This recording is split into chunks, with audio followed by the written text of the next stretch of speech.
I'm not here to whisper sweet nothings in your ear, and you're not here because the truth is something that you fear. Welcome to Escaping the Echo Chamber. I'm your host, Aaron, and we don't just talk about problems, we solve them. That's what we do here. And so we discuss a range of political and social issues and actually talk about solutions. And let's face it, look around right now. There's a whole lot of problems right now. Whole lot of problems. You got too many people that are just willing to just fan the flames to enrich themselves. And we need more of us actually talking about solutions. How do we fix all of this stuff that's going on, all of this chaos that's going on?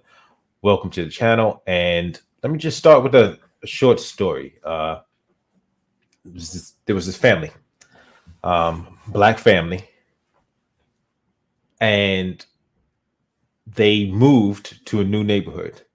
So now imagine you're this black family, you've been in the hood, you've been in an area, you've got kids now, and you're like, okay, we need to get someplace better. We want to raise our kids someplace safe. Because I don't know where any of you are from. I'm from New York. I'm from the Bronx. I grew up in the projects, from Edenwald Projects, which is one of the rougher projects in New York.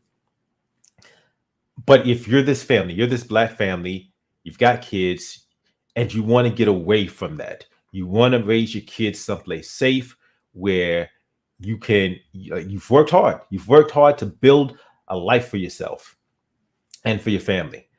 And you want to make sure your kids can grow up someplace safe. They don't have to worry about gangs, about violence, about shooting, about all kinds of stuff that's happening just all over the country in the hood, in hoods all over the country.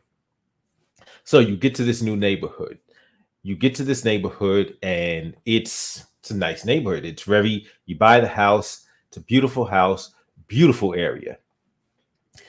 Now, it turns out you're the first black family in this area. And you're like, hey, listen, we're not saying that we're just happy to be here. We're happy to be someplace where it's safe, where we don't have to worry. But you're a black family. There's all of your neighbors are white, and it's an upscale area, a very well-to-do area. But you're happy that your family is there and you're safe. I mean, now you can just look back and say, we made it. We made it. We built something. We saved. We bought this house. And now we can raise our kids in a nice area where we don't have to worry about some of the stuff we had to worry about before. The year is 1994. You're in this house, and not too long after being in this house, in September of 1994, the unthinkable happens. Because you moved here to get away from drama. You moved here so that your family could be safe. And now that you're here, you've been here just for a short time. And all of a sudden, on September 24th, 1994, a bullet comes through your window. A bullet comes through one of your windows. In fact, not just any window. A bullet comes through the window of your 9-year-old child. Your 9-year-old child is sleeping in their bed, and a bullet comes through their window. This is not what you signed up for. You thought this stuff was behind you. You thought this stuff was over. You thought you wouldn't have to deal with this.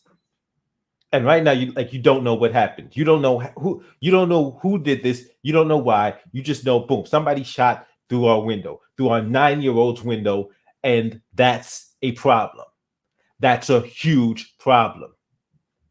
You call the cops. Cops come, they investigate. They don't know what happened. They see the bullet, boom, they take note of it. They don't know who's responsible. But you're on edge. You're like, okay, maybe it's an isolated incident. We don't know what happened. We don't know what happened. Okay. October comes, October goes. You feel okay. Okay, everything's cool. That was just a one off. We don't know what it was. We can't explain it, but it's a one off. And then in November, it happens again.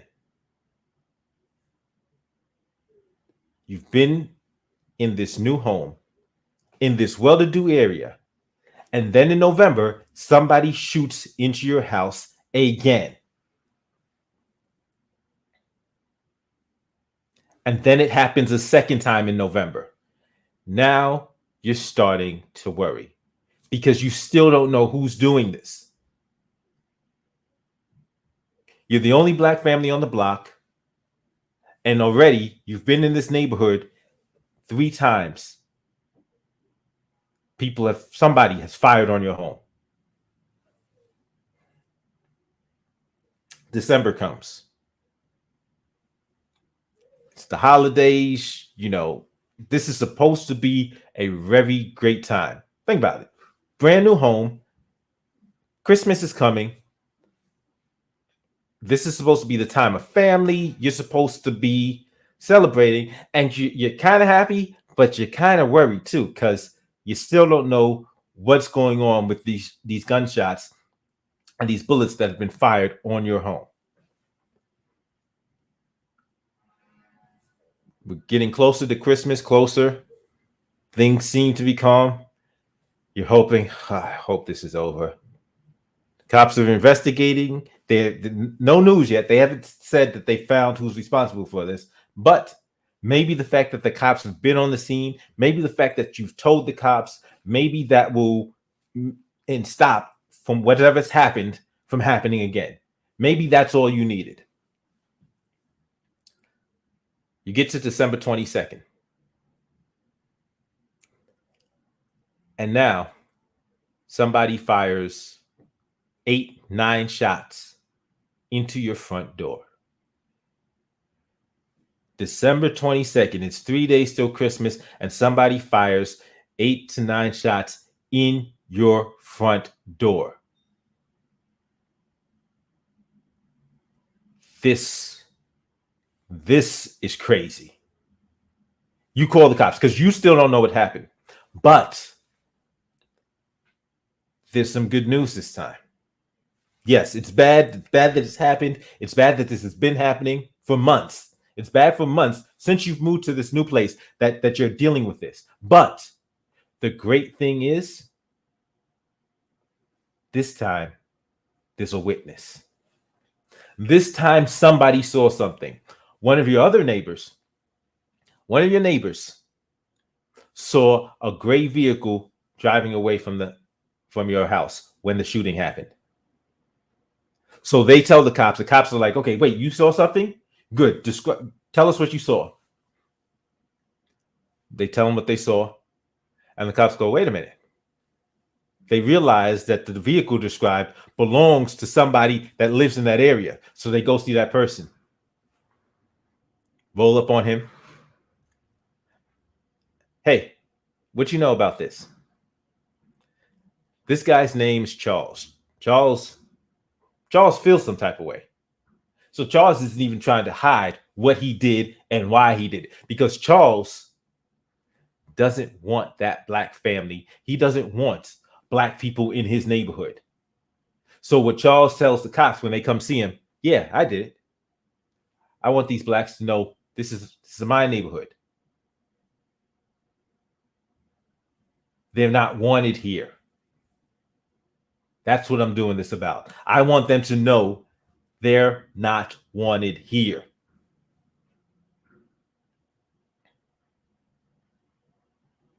Charles gets arrested. They search his house. In addition to the gun, Charles had an explosive device.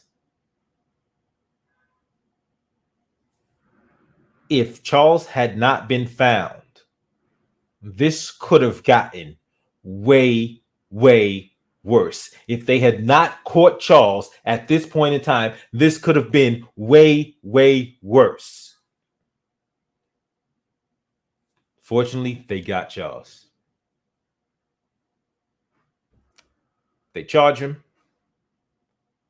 And considering that he confessed, there's a bunch of evidence against him, he winds up pleading guilty.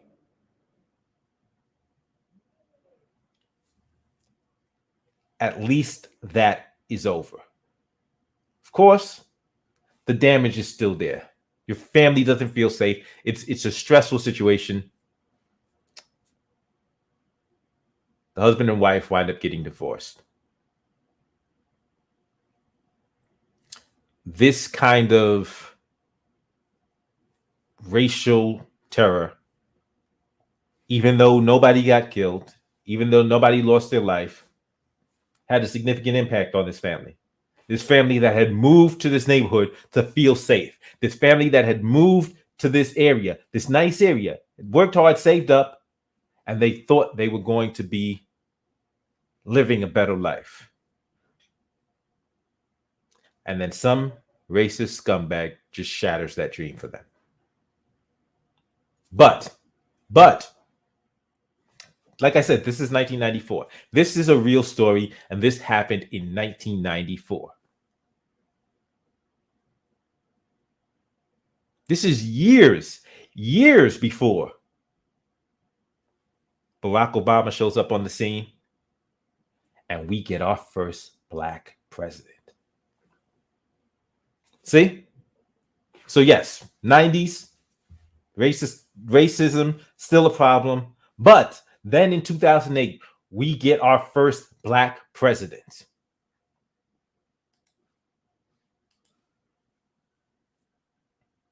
Barack Obama is the president of the United States.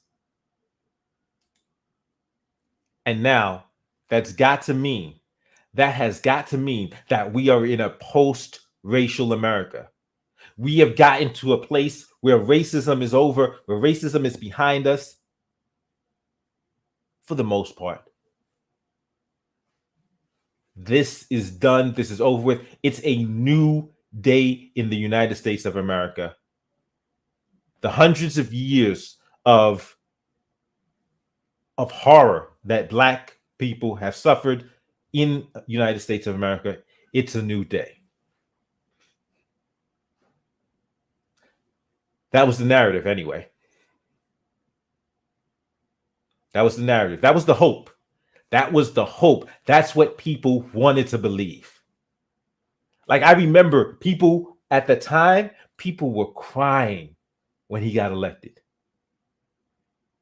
because of what it meant after the history that this country had went through, after all of the racial turmoil that had existed in this country. 2008, the United States of America elects its first Black president.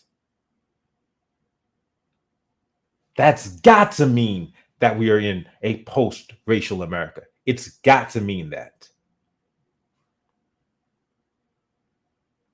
Except that's not true. That's not where we are. That's not where we were. We wanted to believe it. We wanted it to be true. But then things start happening to make us think maybe our celebrations were premature. Maybe we hoped more than we had reason to believe we had actually gotten to the point we wanted to be at. Because after Obama is elected as the president of the United States,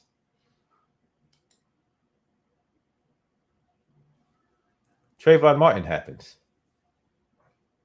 And I know people say, okay, that's one dude though. That was Zimmerman, George Zimmerman. He's the scumbag. But then we look at the situation, how everything went down. We look at the fact that the cops had him and then said, okay, you're good. You can go.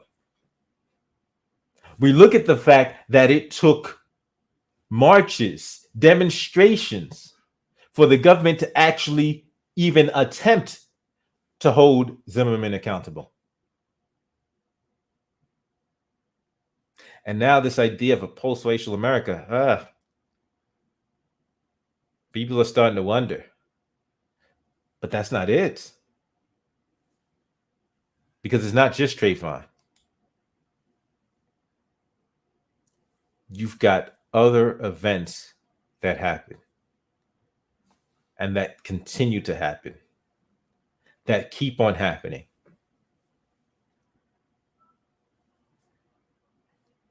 And then we get to yesterday. March 14th, May 14th, 2022.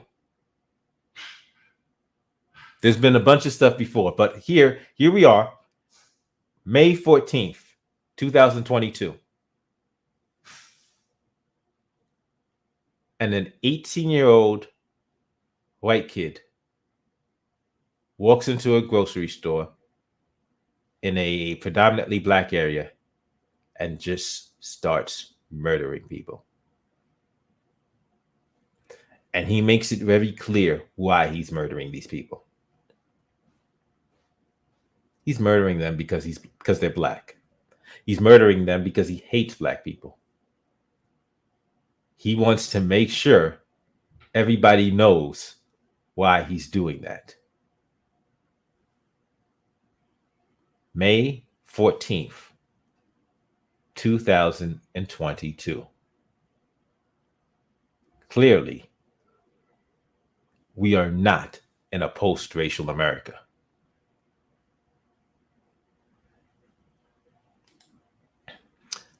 Welcome, D.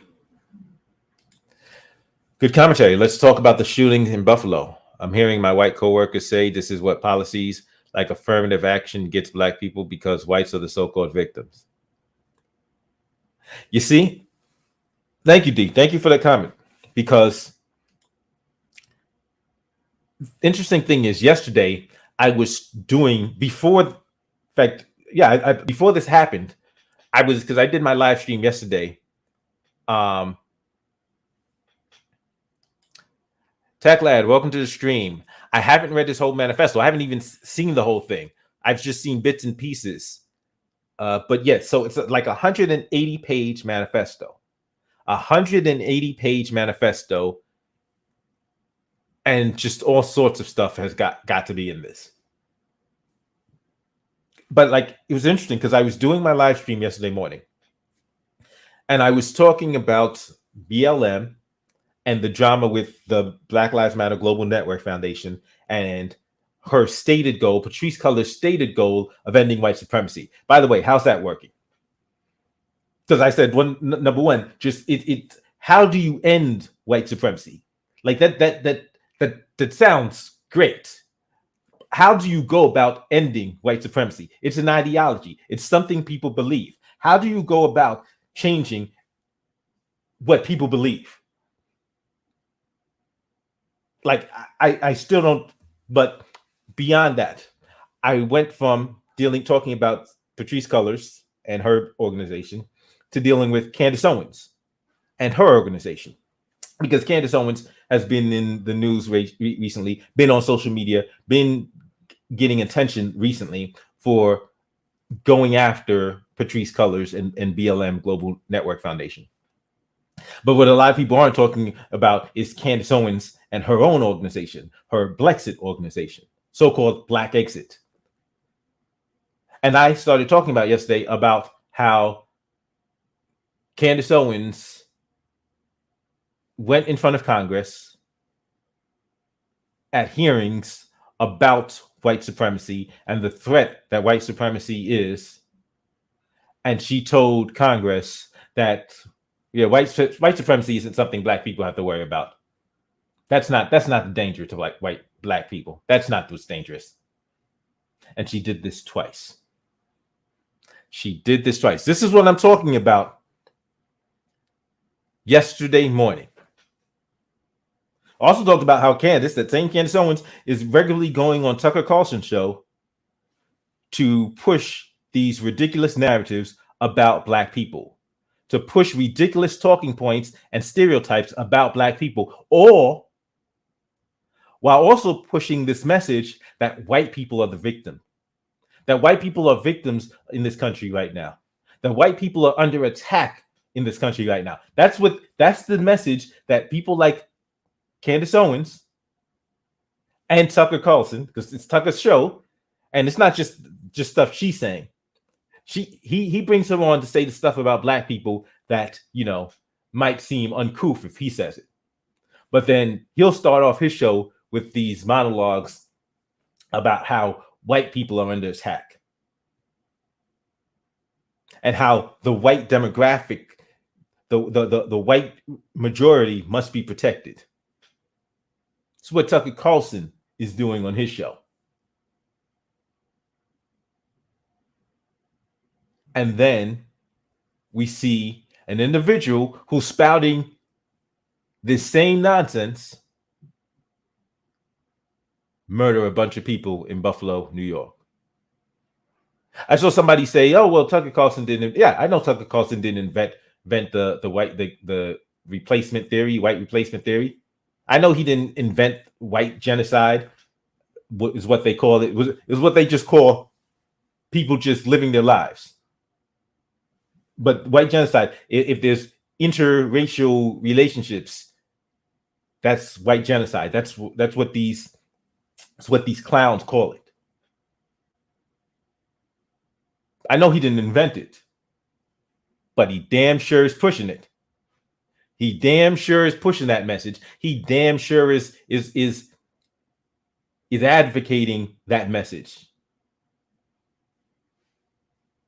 Because there's this whole rhetoric that's going on in those circles that the white numbers, the white population needs to increase. And so, by the way, if you think there's no connection between this and the whole Roe v. Wade thing, you're really not paying attention.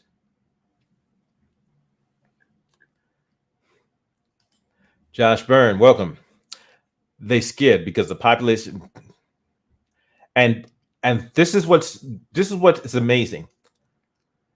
It's that there's not even a threat.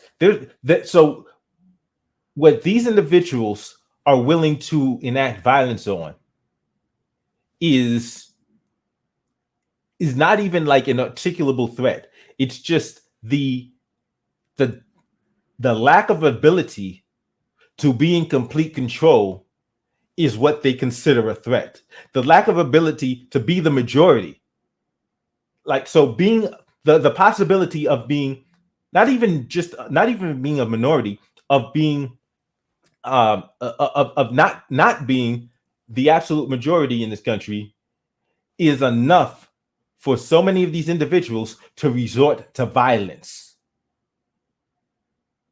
And by the way, just keep that in mind when people start talking about who's really violent, because like people like Candace Owens will get on Tucker Carlson and make just stupid, absolutely asinine claims that black people are the most violent culture.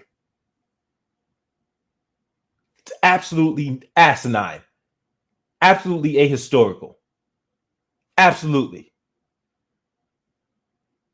And we could just see a glimpse of what happens when this group, when you have individuals that will consider just changing demographics through free behavior to be like freedom is a threat to them.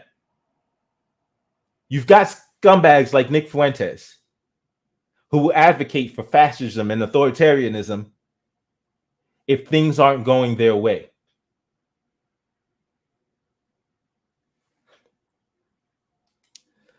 You're absolutely right. Zimmerman and Obama added to the fuel, in my opinion. Obama gave us no protection, yet black ignorant people still have his family picture as their background on Facebook. There's so many people that just wanted to believe. They wanted to believe it was over. Oh, wow, we can just breathe easy. It's a new day in America. Whew, we made it. That was never a realistic expectation. They say black people always think they are victims, and we always see this. Yes, it's amazing. This white victimhood that is going on right now, that is so prevalent. Like they'll say, oh, the Democratic Party hates white people. The Democratic Party is run by white people. What are you talking about? What are you talking about? Because just stop and think. Whenever black people talk about racism in America, oh, we had a black president who got elected twice. He got elected and reelected. This can't be a racist country against black people, but it's racist against white people.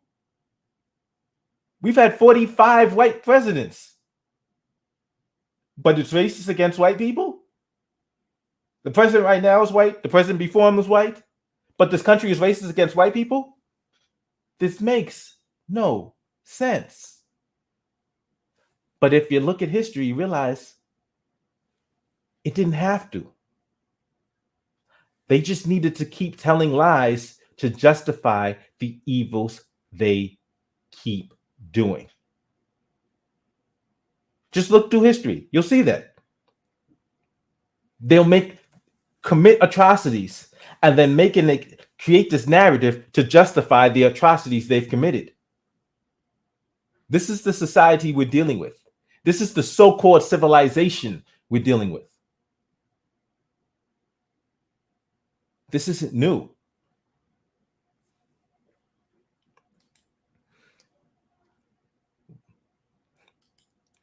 It's a mess of false history, contradictions, and actually makes white people look bad. But I guess that's your brain on white supremacy. Absolutely. Absolutely. Because when you start talking about violence, see, what happens is people will say, oh, we're talking about a violent culture. And then they'll start giving crime statistics. Wait a minute. Violence exists outside of criminal behavior. Going to another country, blowing it up, that's violence. Dropping bombs on another country is violence. Firing missiles at other countries is violence. Going into another country, killing their leaders, and then indiscriminately killing civilians, that's violence. All of that is violence. But then you have liars, like their chosen tokens, who only bring up crime statistics. I'm like, wait a minute. You're missing a whole range of violence that you're not including in the calculation. So a whole range of violence that you're excluding from this discussion. If we want to talk about who is violent. Yeah, speaking of Candace Owens, that guy I was up on the panel with you, Mr. Logic, talking about Owens. Yeah, and he's former military. So I begin to understand why he must believe what he believes. Because he doesn't, if he was committing violence in the name of America, it's good. But if somebody's committing violence on the street corner, they're evil.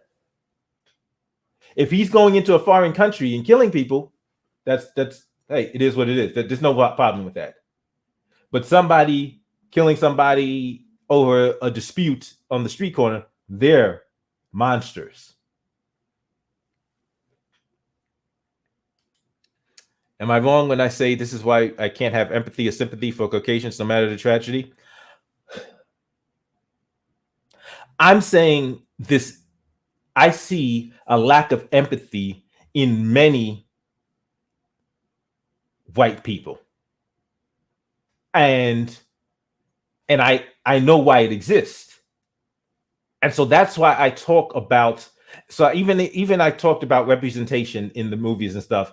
And it's about more than just seeing a black face on screen. It's about allowing non-black people to get used to seeing black people in movies, in TV shows, because they may not be interacting with them in real life. And that's why it's important, the type of depictions that they're seeing of black people, because that helps make it realer. So right now, if you're dealing with a lot of white people that don't have experiences around black people, there's going to be a lack of empathy. because particularly if the images they're seeing, if they're being sold lies by people that are being paid to malign black culture, they'll see a black face and they'll say, okay, well, Candace Owens is black, Brandon Tatum is black. If they're saying this about black people, it must be true. And then you will have just scores of white people who lack the empathy and can't fully appreciate the humanity of black people. Some people, some individuals don't want to see our humanity. There's some that are just ignorant because of a lack of experience. Regardless, it is incumbent upon us to protect ourselves regardless of the cause.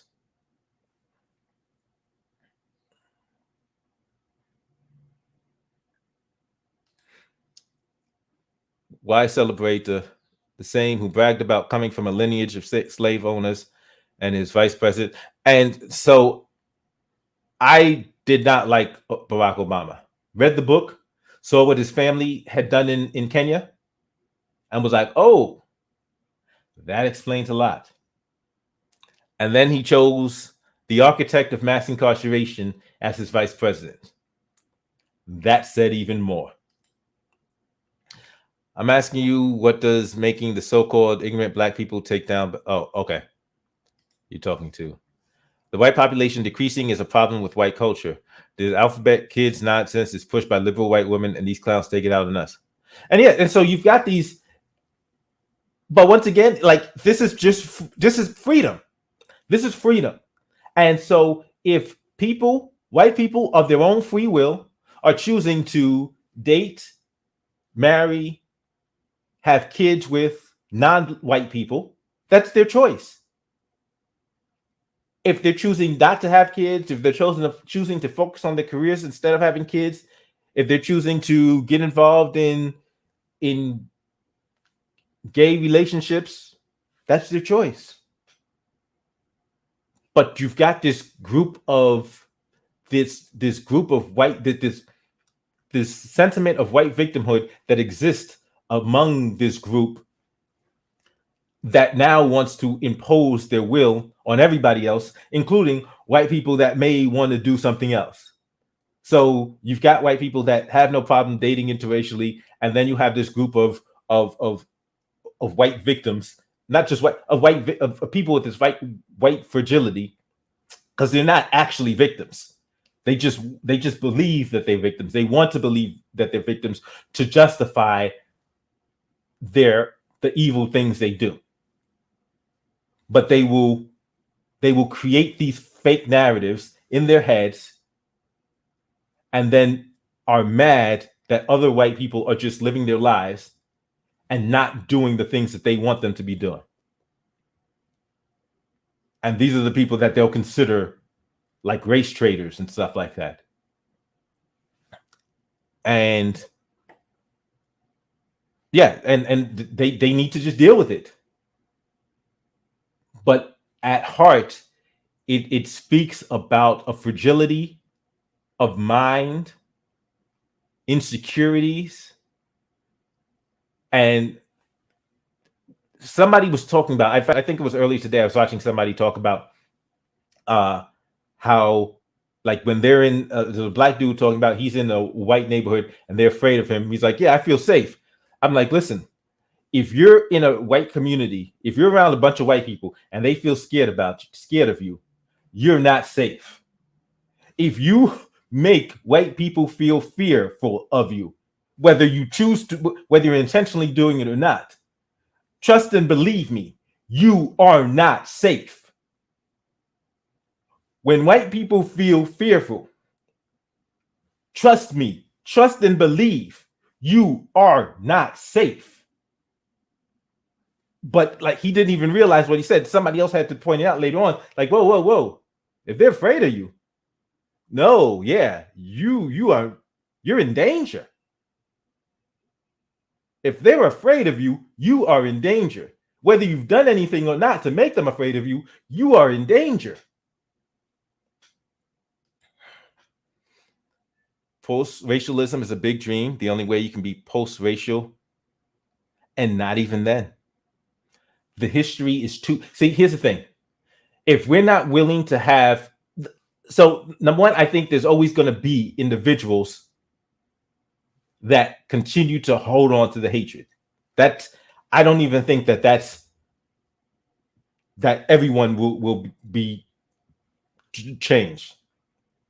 However, I think a lot of people, like I said, I think a lot of people that believe this because of ignorance, because of they're not willing to deal with certain realities.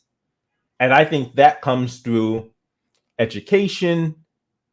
And when I say education, I'm not talking like schools. I mean like education of talking to one another, learning from one another, and having open, frank discussions. Because there's some white people where you can have the discussion and y'all can start having real discussions about race, about history, about what's happening in this country, and have a better understanding. Because like I said, a lot of what's happening right now is a lack of empathy. And so people will say, oh, well, why you think that white people lack empathy for black people, but black people don't lack empathy for white people? And this is why. Because black people have grown up in a white, especially black people in America, we've grown up in a white society, a white-centered society. We've grown up seeing white people on our TV screens, white people in media, white people in government, white people in schools. So despite the fact that we may even live in black areas, we have so much experience with white people. Like, so in comic books, in cartoons, black kids are growing up seeing white superheroes, white action heroes, white action stars, white musicians. We're exposed to this on a daily basis. We've been exposed to this on a daily basis since we were children. So we get to see white people as, okay, we get to watch these movies and cheer for a white guy saving the day. So we can have a greater amount of empathy because we've been experiencing and having, even though like these relationships with white people on a fairly regular basis.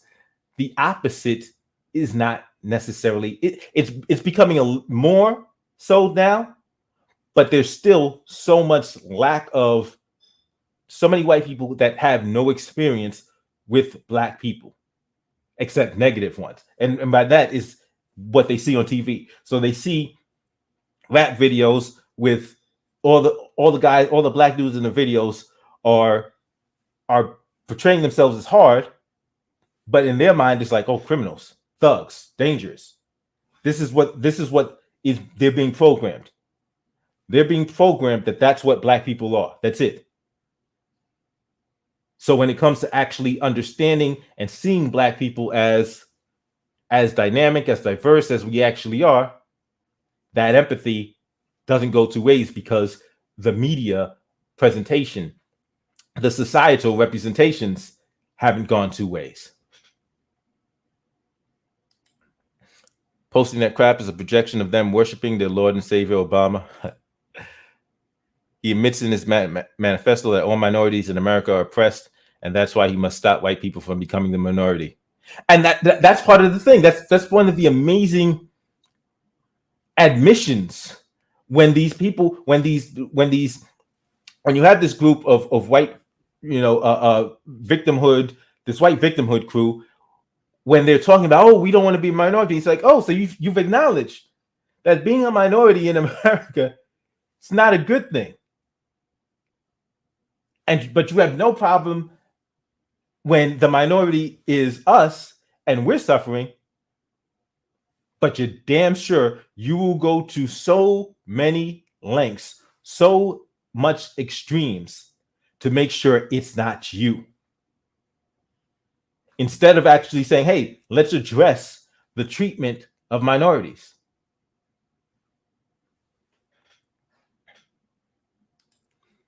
By the way, Echo, Chaotic Truth is hosting a panel talking about this tonight. Any projection on this view?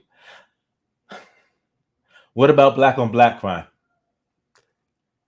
Listen, I'm calling it right now. This is going to be the top. This is going to be part of the topic. Now, maybe I'm wrong. Maybe this incident will be something that Chaotic Truth won't be able to stomach and stick to the script.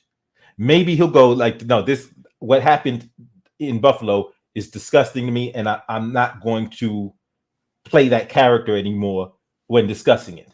Maybe. I hope. That would be great to see him do that. I'm not sure that that's what's going to happen, because if he sticks to character, if he stays playing the role he's been playing, what we're going to hear tonight is, what about black on black crime? What about Chicago? What about Milwaukee? Because he's going to talk about what happened in Milwaukee on Friday night. Like, because I'm watching the usual suspects do that right now on social media. Chaotic Truth is all right, though. I'm not sure if he really believes it. Like I said, I don't know if he believes it, but I don't know. So I don't know how much he's willing to stick to the script and the talking points. Media as well. The AP destroyed 18-year-old Michael Brown as a black man, described this 18-year-old white assailant as a white teenager, and then they talked about how he had the strength of the Hulk. Like, that's what Dorian Wilson said. Oh, it's like I was fighting the Hulk. What? That's why Tatum, Candace, Whitlock, ABL are so dangerous. Yes, and they promote it. They do this intentionally. Biden is the architect of. Okay, chic. Okay, I didn't plan to get into this, but I'm glad you asked, because we will get to this now. How is Joe Biden the architect of mass incarceration? So, if you follow Trump, you would hear Trump talk about the 94 crime bill, and I remember seeing Trump talk about it, and I really wanted somebody to ask him. I knew Biden was going to ask him, because Biden didn't want to know the answer. But if like Joe Jorgensen had been on the stage, it would have been great to see her ask Trump, what don't you like about the 94 crime bill? Because all he said was, oh, it's horrible, it's bad, very bad for black people, horrible for black people, bad, so many black people in jail. But the 94 crime bill, as bad as it was, as many death penalty eligible crimes that it created, as much money as it put in militarizing the police in state police departments all over the world, all over the country,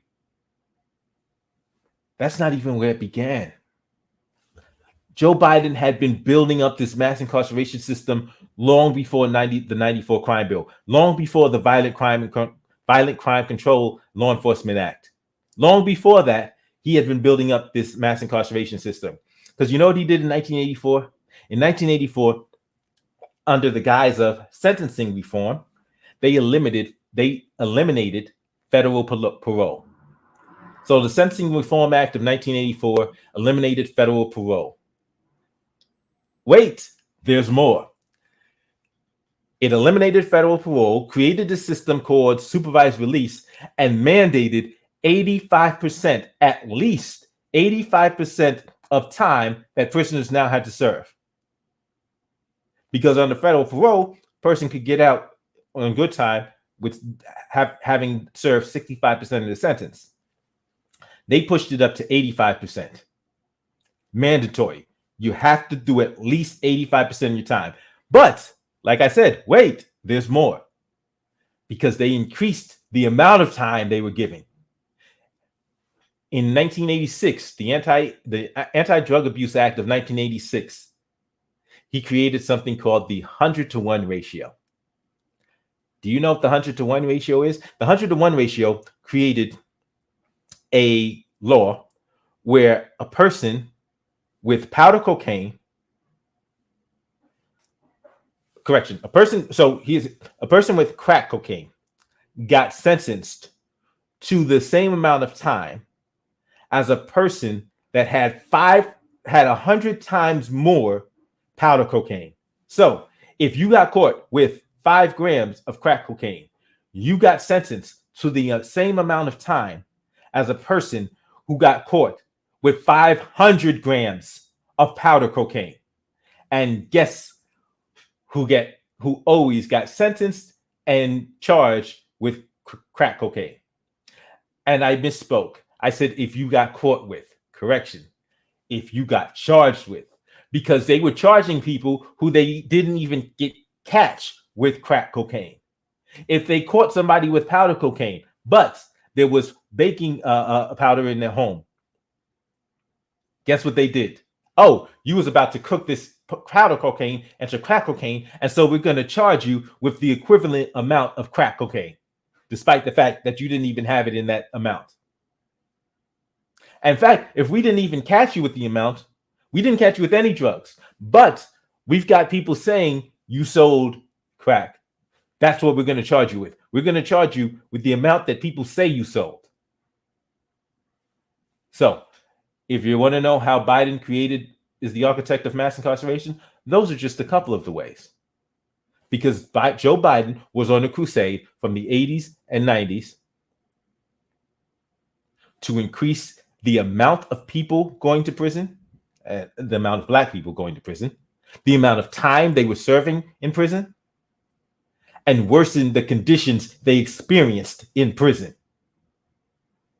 That's how Joe Biden is the architect of mass incarceration. Oh, yeah. And one other thing, that whole 85% thing, what they call truth in sentencing, he, as a leader in the Democratic Party, pushed that to state Democratic parties. So when they say, oh, well, the federal government is only responsible for a certain amount of people incarcerated, what they're not talking about is that the Democratic Party, of which Joe Biden, who at the time was the chairman of the House Judiciary Committee, of the Senate Judiciary Committee, who's the chair of the Senate Judiciary Committee, pushed these laws at the state level. So he used his influence as a leader in the Democratic Party to make sure that at the state level, they were implementing these same policies.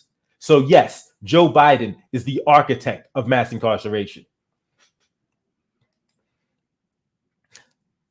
Colorblindness is a utopian ideal that doesn't exist.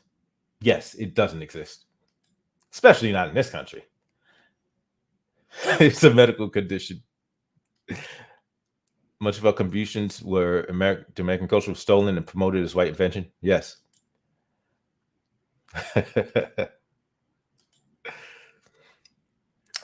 Yes. So, thank you. Welcome, Jay. Welcome to the stream. The West End, the Clintons were just as bad as Biden with Bill's addition of 200,000 police officers, Hillary's super predators narrative, and broken windows policing. So now let me tell you about that. So the bill that Hillary was advocating for, that bill, because there was this bill that people talk about, and it was the 94 crime bill, also known as the Violent Crime Control Law Enforcement Act, that Hillary was promoting. She was waving her pom-poms, going on a tour around, that Bill Clinton signed into law, was written by Joe Biden. Joe Biden was the author of that bill. Yes. That's how deep the rabbit hole goes.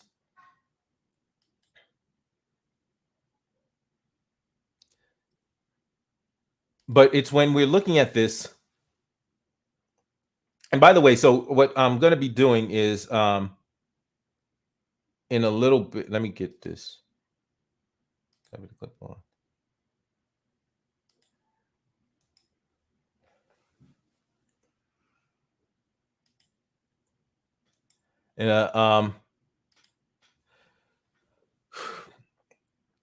so when we're looking at this, when we're looking at where we are, and we're looking at this, there's this white grievance politics happening right now. And it's dangerous. It's dangerous because the people that are propagating it aren't just saying, oh, white people are the victim. Woe is us. They're saying white people are the victims. We need to do something. And that something that they're willing to do includes mass murder. That something that they're willing to do includes using the government to wipe people out, using the government to enact the will of psychopaths. That's what they've done in history. And we've got a bunch of these people that are still running around today, and they've infiltrated these anti-Black organizations. They've infiltrated law enforcement at various levels. Not just cops, not just local police, federal law enforcement, correctional institutions, executive politicians, legislators. They've infiltrated all areas of government, and they will have no problem using government to enact their heinous plans. We have got to be focused on protecting ourselves.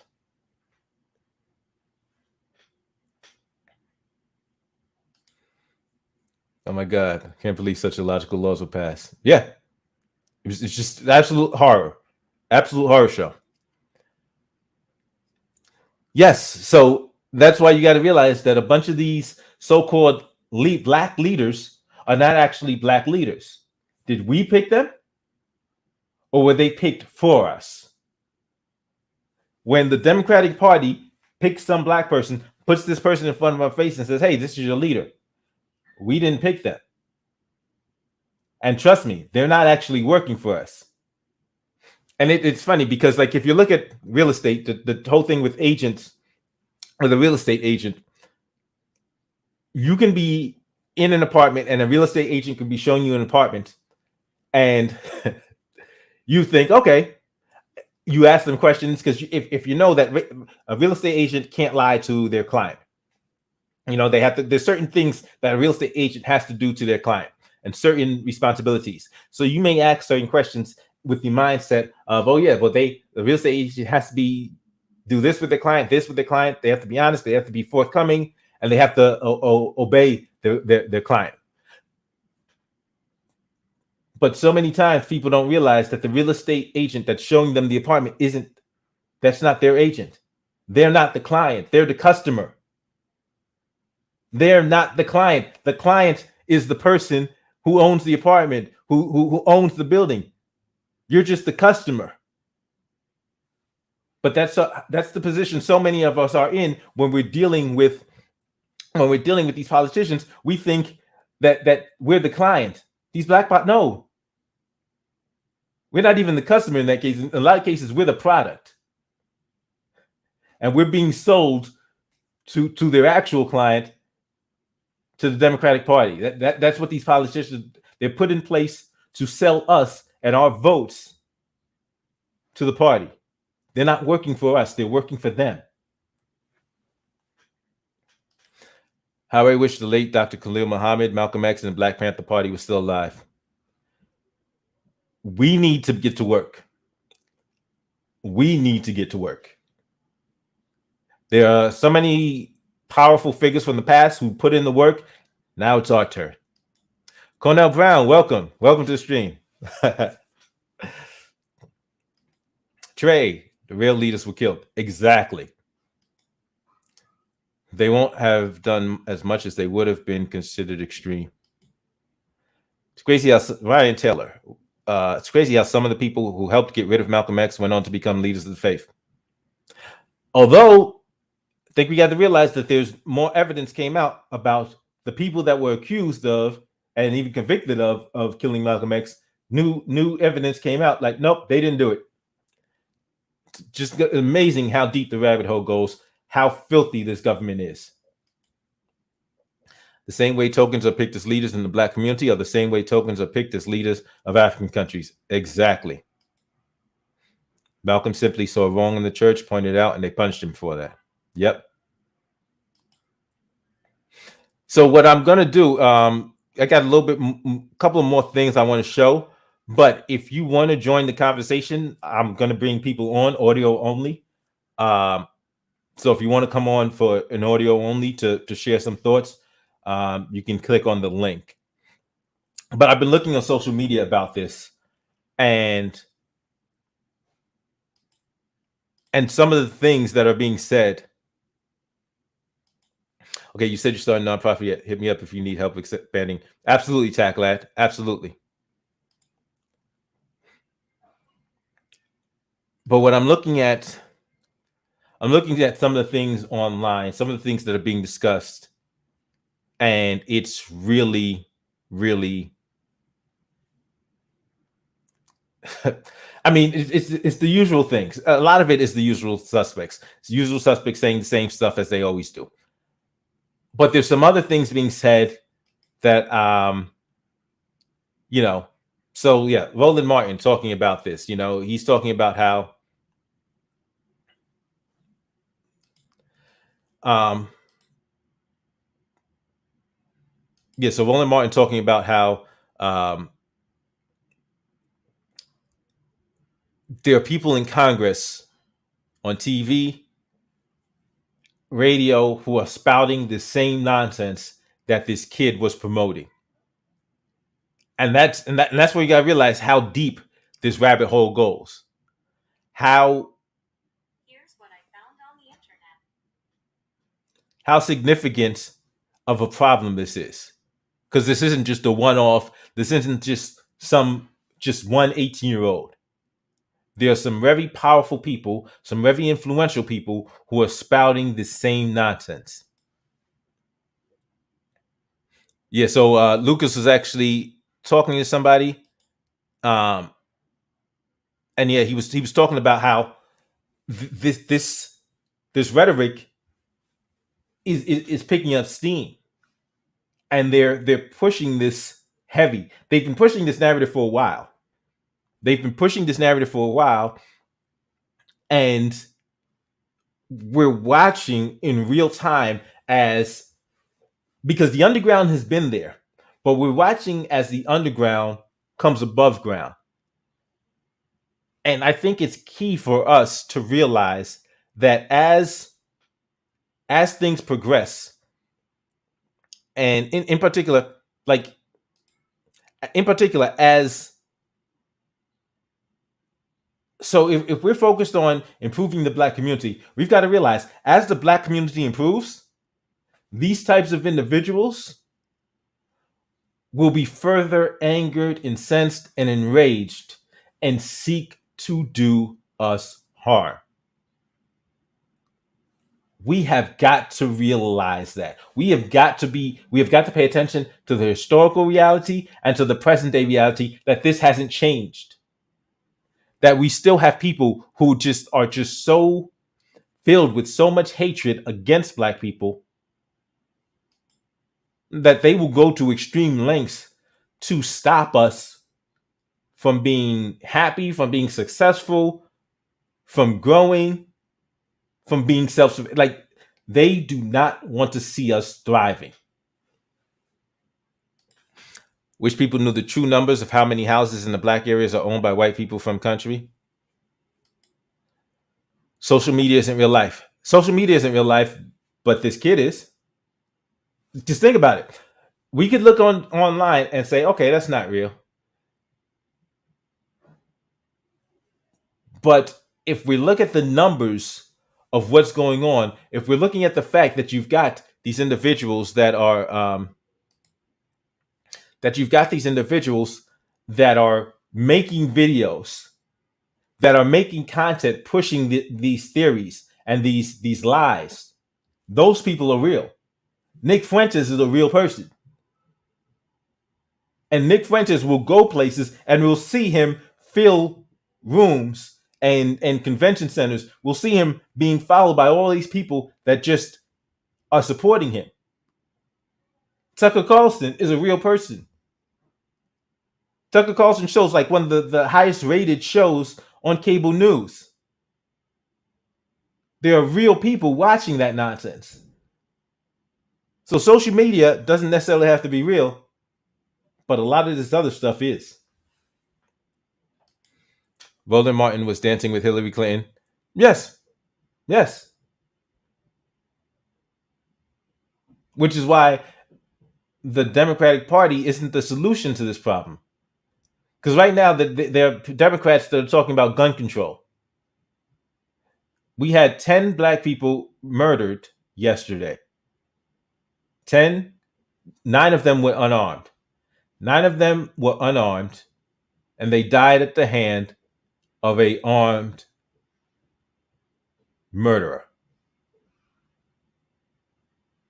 And they're trying to tell us the solution is for all of us to be unarmed. That doesn't make any sense. Not even a little bit. I agree he is. At what point do we honor the 949? So this is the point. Okay, yeah. So I did a video earlier today. I haven't actually posted it. I just realized I didn't post it yet. But I was out and I was talking about every black person that is legally able to buy firearms should really consider buying firearms. If you are legally able to buy a firearm, I highly recommend it. There's some of us who are legally prohibited from purchasing firearms. That's something we're going to have to deal with on a policy level in terms of, because I look at the formerly incarcerated, as a formerly incarcerated person, I look at that as there are many brothers, sisters that get out of prison that have chosen, okay, I'm going to do something different with my life. And some who went to prison where they weren't actually hurting people. They weren't actually, their crimes didn't actually have victims. There are plenty of those people in prison as well. But when they get out, like, just because somebody was convicted of a crime, committed a crime, doesn't mean they should no longer be allowed to protect themselves and their family. So that's something that we're going to have to deal with at the policy level. What can be dealt with now is the people that are not legally, black people that are not legally prohibited from purchasing, owning firearms, should be purchasing firearms, should be owning firearms, should be going to the range, learning how to shoot static, and then learning to shoot in a variety of high pressure situations. So black people should be training to protect themselves and their families because it's real. It's been real. It's been real, but somehow there was a segment of the community that wanted to believe, and then a bunch of us went along with the nonsense. A bunch of us went along with the fantasy that despite hundreds of years of anti-black, not just anti-black racism, anti-black hatred, anti-black warfare, anti-black policies, anti-black like murders, hundreds of years, we somehow convinced ourselves that they passed the law and everything changed. Like it doesn't make sense. It never made sense. It never made sense for us to just believe that suddenly we were magically a law was passed, the Civil Rights Act of '64 was passed, and suddenly people stopped hating black people. These people that for hundreds of years had waged war on black people, and suddenly they just stopped hating black people. That never made any sense. Never. But there were some of us that wanted to believe it.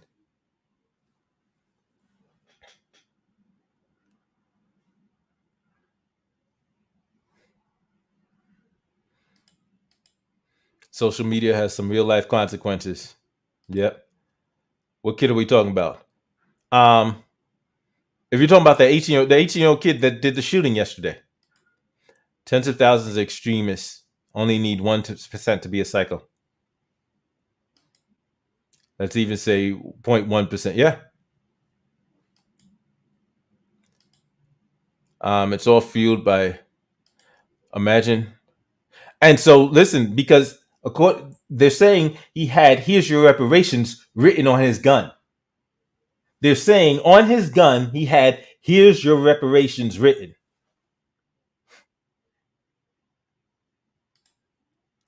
It's all fueled by the Crowders. Yeah. Look how many people Crowder has on YouTube. What, 5-6 million subscribers? There's a lot of these scumbags out there. who won't ever do anything, but they are grooming vulnerable people to do. No, I don't think they it's not they won't ever do anything. A bunch of them may not get guns and run into a supermarket, but a bunch of them will do a bunch of other stuff. A bunch of them will deny loans. A bunch of them will call the cops and say, "Oh, we're doing something." A bunch of them will be law enforcement that will use their authority improperly, or will feel threatened and open fire. So you don't need all of these scumbags to be Peyton. There's a bunch of these scumbags that will do a whole bunch of. There's a bunch of these scumbags will pass ridiculous laws that make our lives more difficult.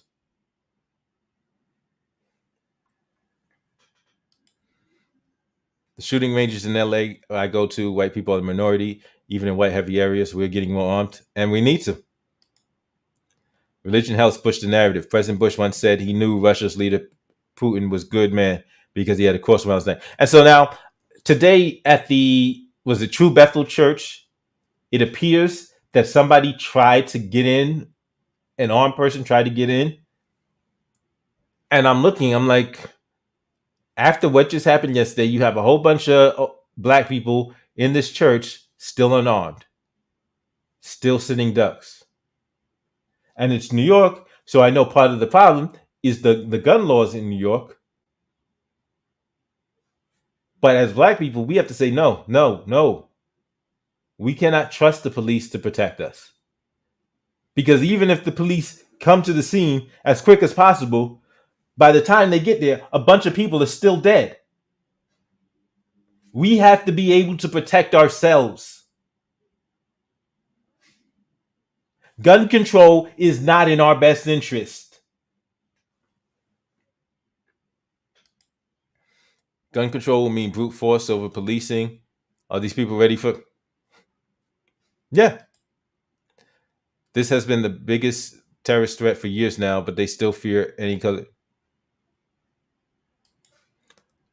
Those are the ones Malcolm X called the integrate. Yep, the integrationists. Yeah, they want to be accepted and loved. Like, no, that's not our highest priority. It shouldn't be. If we're intelligent, that's not our highest priority. Only because social media is real, but it's designed to accentuate the worst opinions. I mean, Tucker and Crowder, but you open my mind to the rest. They will never explicitly direct their audiences. Just ask, are white people really the true victims? Are white people about to be exterminated on the planet? Do we need to do something extreme to stop white people from dying? Like Tucker asks stupid questions with a stupid look on his face as if he doesn't know exactly what he's doing. He knows exactly what he's doing. Exactly. The ones in law enforcement office who do nefarious things. Yep. They created white extremist sleeper cells for years. Okay, yeah, let me get my headphones. I'm gonna bring you up, Tech Lad.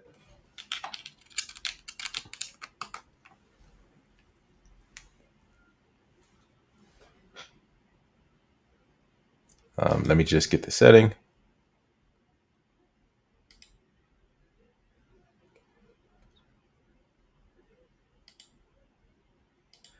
So yeah, okay, let me bring you up.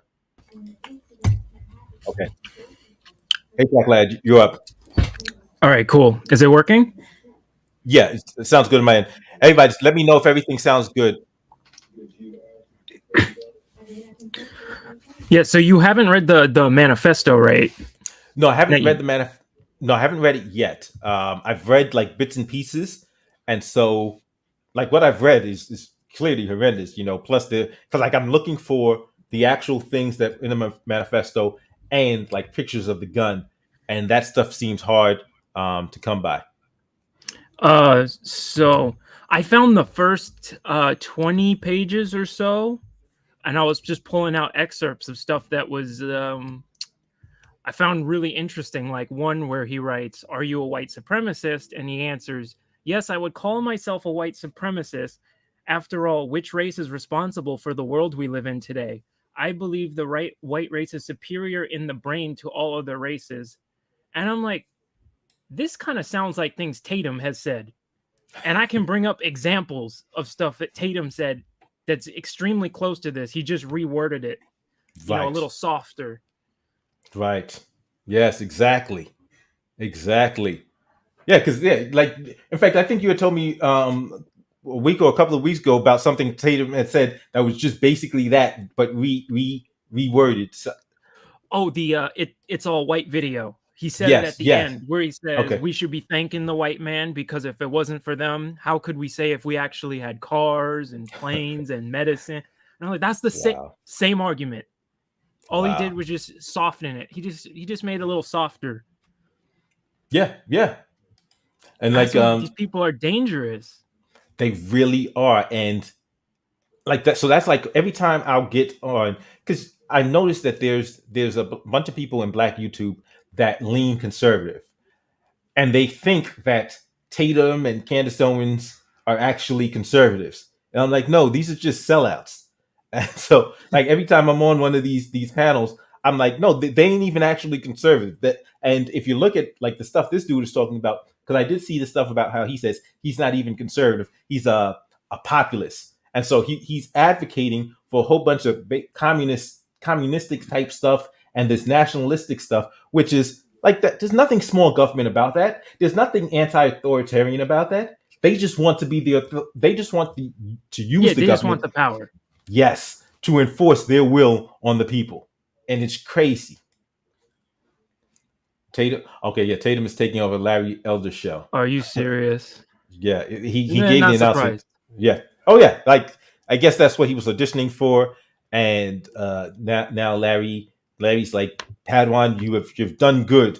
I've taught you well enough. You must carry on the tap dancing. As long as Uh, he doesn't run for governor again and ruin it. I was All that work so gone. infuriated. I was so I don't know who were you looking at. I had looked at Meet Kevin Yeah, I because I saw saw him. when Meet Kevin came on, like when he first announced, he went on Kennedy's show and he was talking about like this future schools and stuff like that. I was like, yo, I like what this dude is talking about. And I said it. I saw that he was running as a Democrat, and I said, Meet Kevin is going to lose this race because the Democratic Party is going to get in his way. And sure enough, that's what happened. Like Yeah.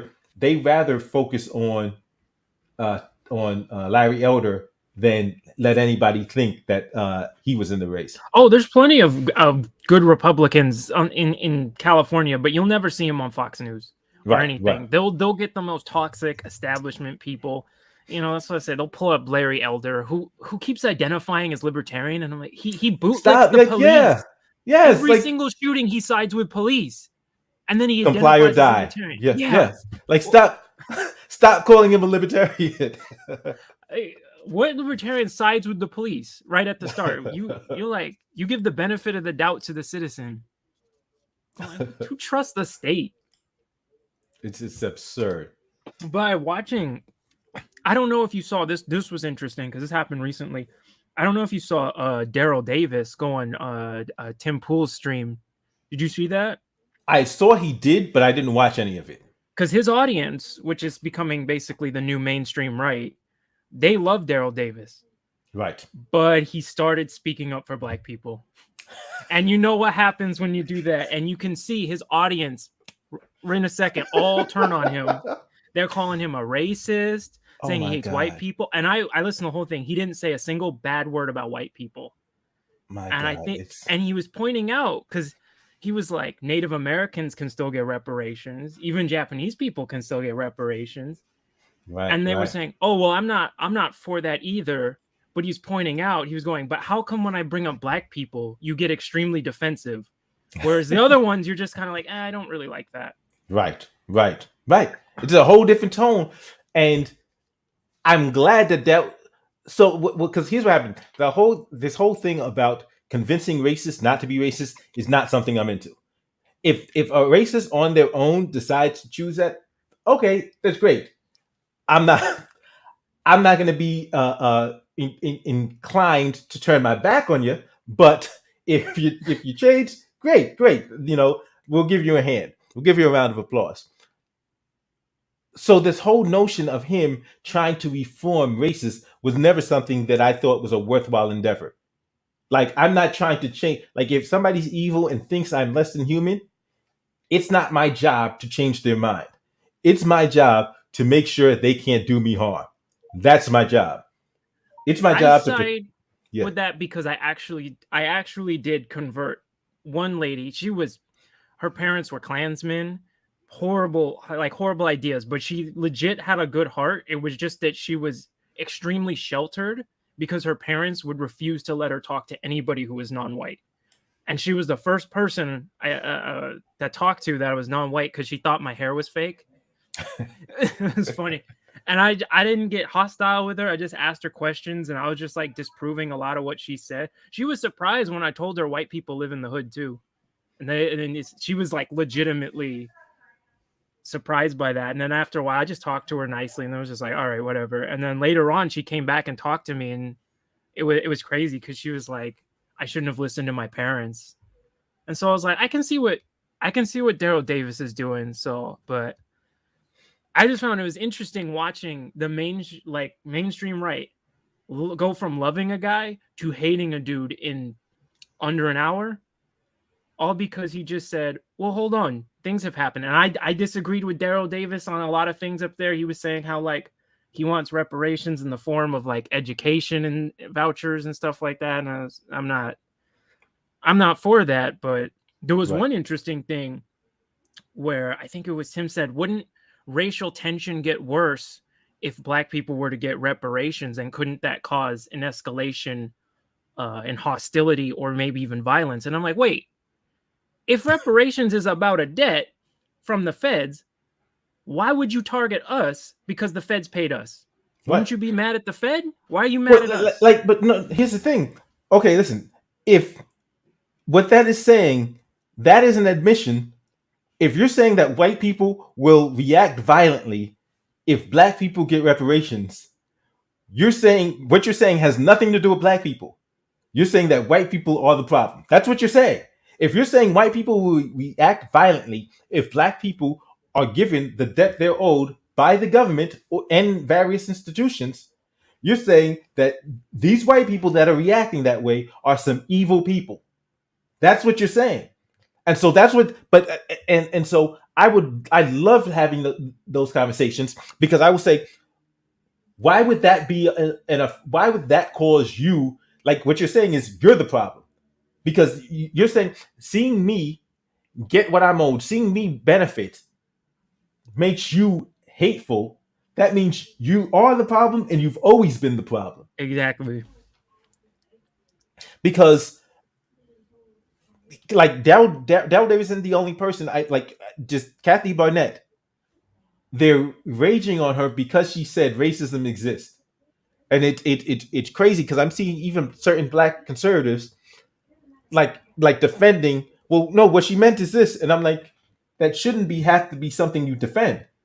Like racism exists, and if you're dealing with an audience that doesn't want to acknowledge that, they're the problem. No, because they're on the white victimhood complex right Yeah, now because it's exactly. it's selling right now. Exactly. Like it's crazy. Like because and that's why I want to bring it to Obama and the post-racial society, because once we start talking about Obama and post-racism, that's what they will always go to to determine. Oh, this country can't be racist against black people. Okay, Joe Biden is president. He's He white, picked Biden because he thought having a white dude next to him would soften him up, right? would But soften to white voters. So I'm like, what is this?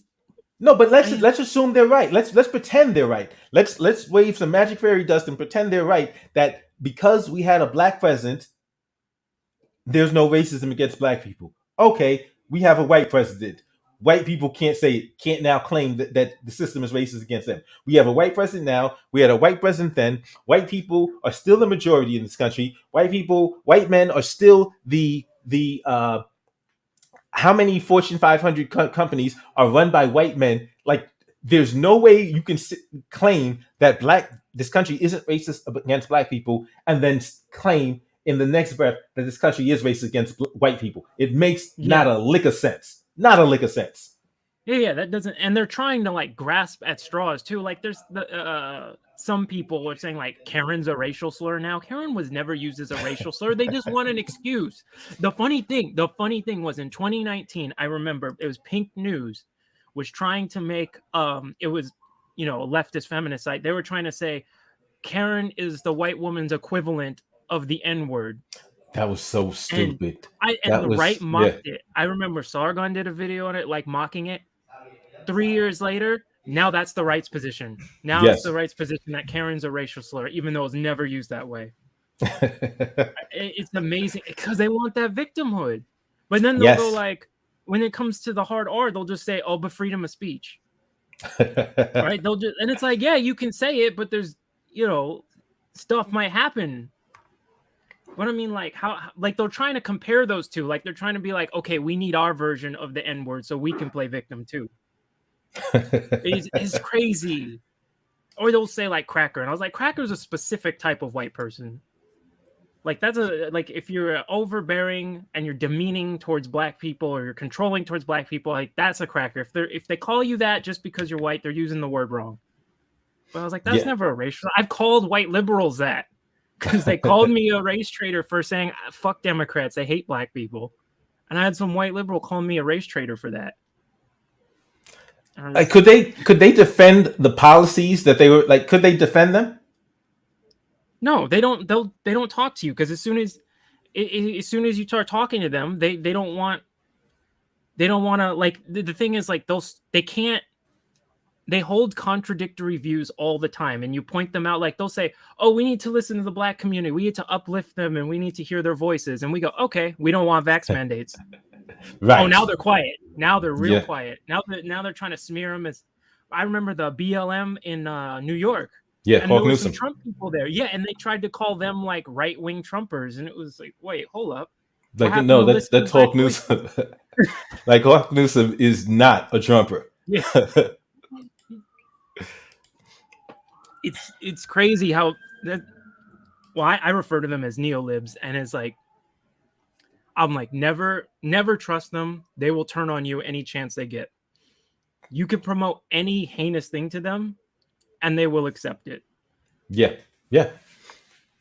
And what's crazy is this belief that like putting so one of the things I will one of the first things I'll talk about is these liberals advocating for black children to be in the custody and control of this same systemically racist system, systemically racist government for 13 years. Right? I'm like, yeah, like no, that's unacceptable. Like that's why I can't take them seriously. And then when they had the as like Sonny Johnson would call it, these Democratic bootlickers, she's like, get your knee pads out because they just bow down and go with whatever nonsense their liberal owners are telling them to push. Yeah, I Uh, explain them as people who have no core identity.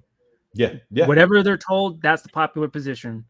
So if they're yes, told, "Yay, black people," they'll just say it. But then when it comes to actually doing something, and their handlers are like, "Oh no, we don't actually want to help them," they'll just switch positions immediately. That's and why they went all in on like, "Oh no, now we like vax mandates." And I'm like, wait a minute, doesn't that disproportionately? This is why I was trying to explain to one. I was like, if wouldn't that disproportionately, if you're shutting down businesses for it, wouldn't that disproportionately affect black businesses and black wealth? Wouldn't it, by cutting out their customer base in some areas, it's up to 70% unvaxxed? And yeah. wouldn't you be saying your 70% of your customer base is gone now? They didn't care. And I was like, it sounds like it helps white businesses since they have the highest vaccination rate. So I don't know why all of a sudden you're for those mandates when we've been pretty vocally like we were not a fan of the mandates. And they're used to hurt black. It doesn't make any sense. But like that's what I'm saying. So I look at you've got these black liberals, which are, and so like that's why I did the dichotomy yesterday of the how Candace and Patrice are two sides of the same coin, and you've got your Tatum's and your Roland Martins, like you've got these. They're just pawns. They're just literally pawns that are being used to attempt to mislead and control black people. Yeah, And Candace is just Charlie Kirk with the racism filter turned off. mhm, yeah, Same thing. it's absurd. There was a comment I wanted to. Oh yeah, Tim Pool is a grifter. Actually, I But think he's a blind ideologue, in my opinion. okay, so what do you think his ideology is? He's Because just because you know he calls himself a liberal. no, he's not. I know. Yes, I I just like know that. stop it. Yeah, I think like legitimately, I don't think there's that many legitimate grifters. I think there's a lot of hardcore ideologues. Like I don't necessarily think Tatum's a grifter. I think he does believe what he says. interesting. I think he legitimately hates black people. Okay, I think he legitimately believes what he's saying. Not like because Candace, you can tell she doesn't believe a word she says.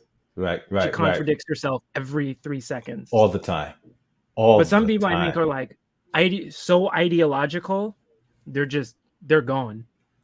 I don't think Tatum's smart enough to figure this stuff out. I don't think he's smart enough to griff. I've seen him in debates. I've seen him talk. I've seen all this stuff, and I'm like, this dude doesn't sound like he knows what he's doing. He's just saying, like, he'll always. You can consistently predict what he's going to do, Right. so you can, especially when it comes to like, stuff like police. Even he was kind of quiet on certain things, like when it came to mandates. Even he started to quiet down a little bit Right. Right. because he doesn't want to go against police. Yeah. So it's so that's an interesting perspective because somebody I know for a fact that is a grifter is Jesse Lee Peterson. Yeah, Jesse Lee Peterson, because I've watched him play this game.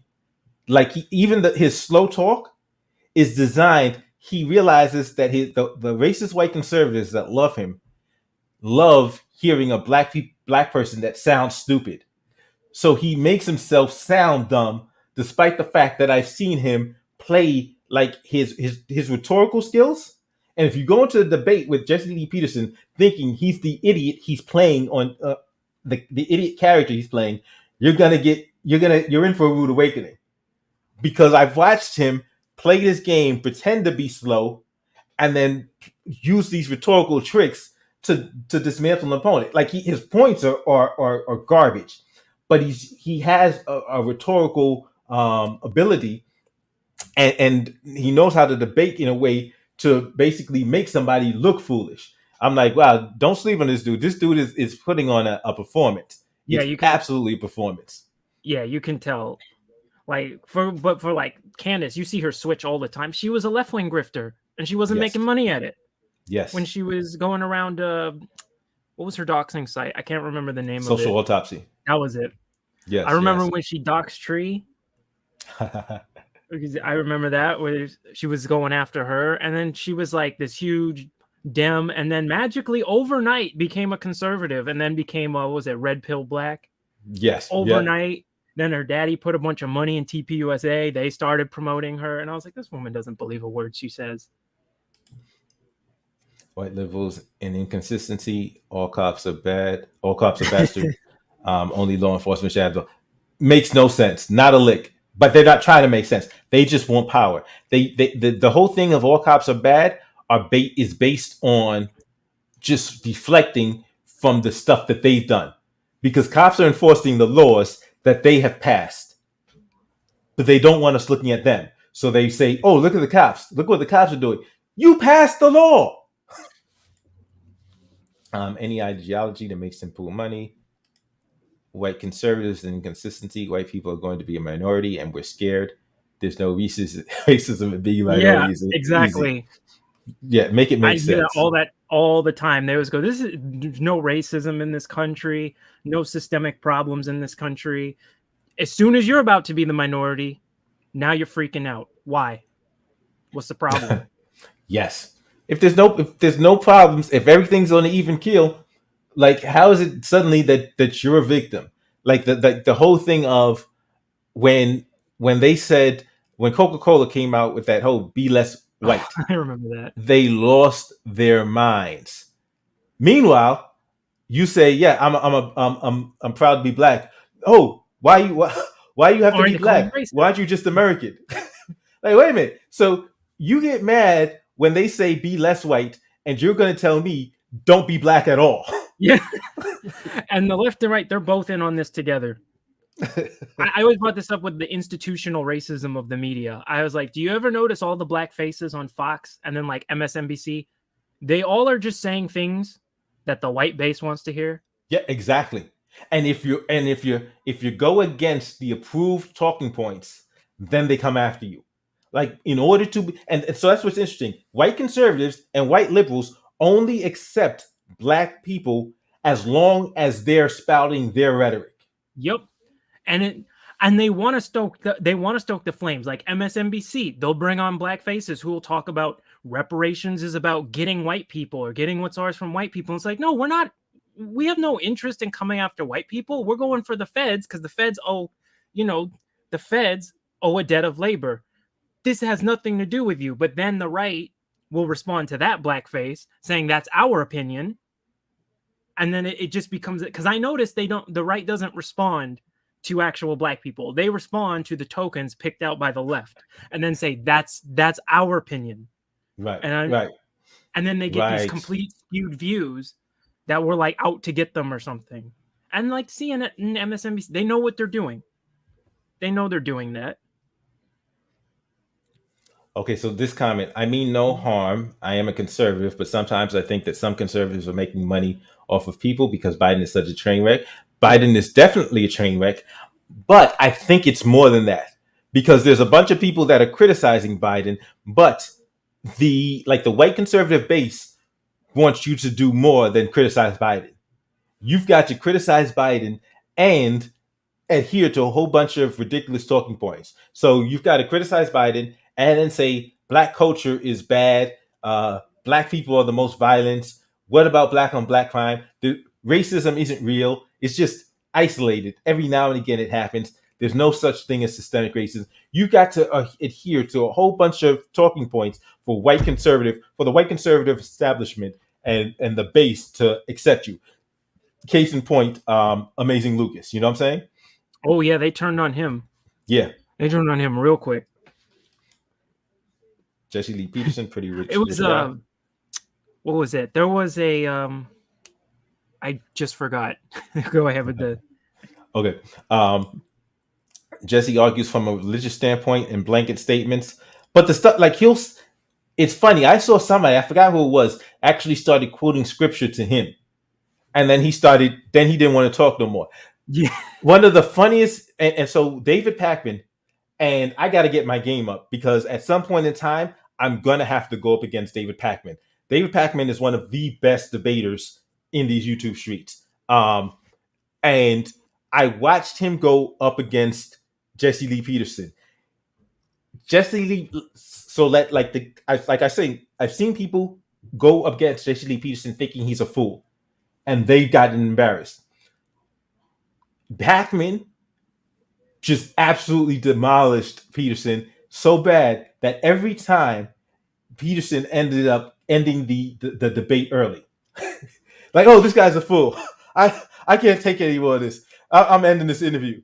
And then David Pakman's there because he does this thing where he just remains like super calm and I wonder what's the problem? What's going on?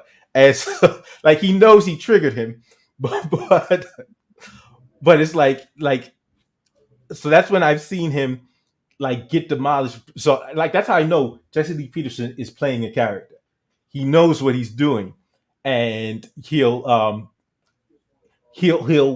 when he sees that things aren't going the way that he wants them to go, then he'll bail and try to make up some excuse. Yeah, because for grifters, it's all about image.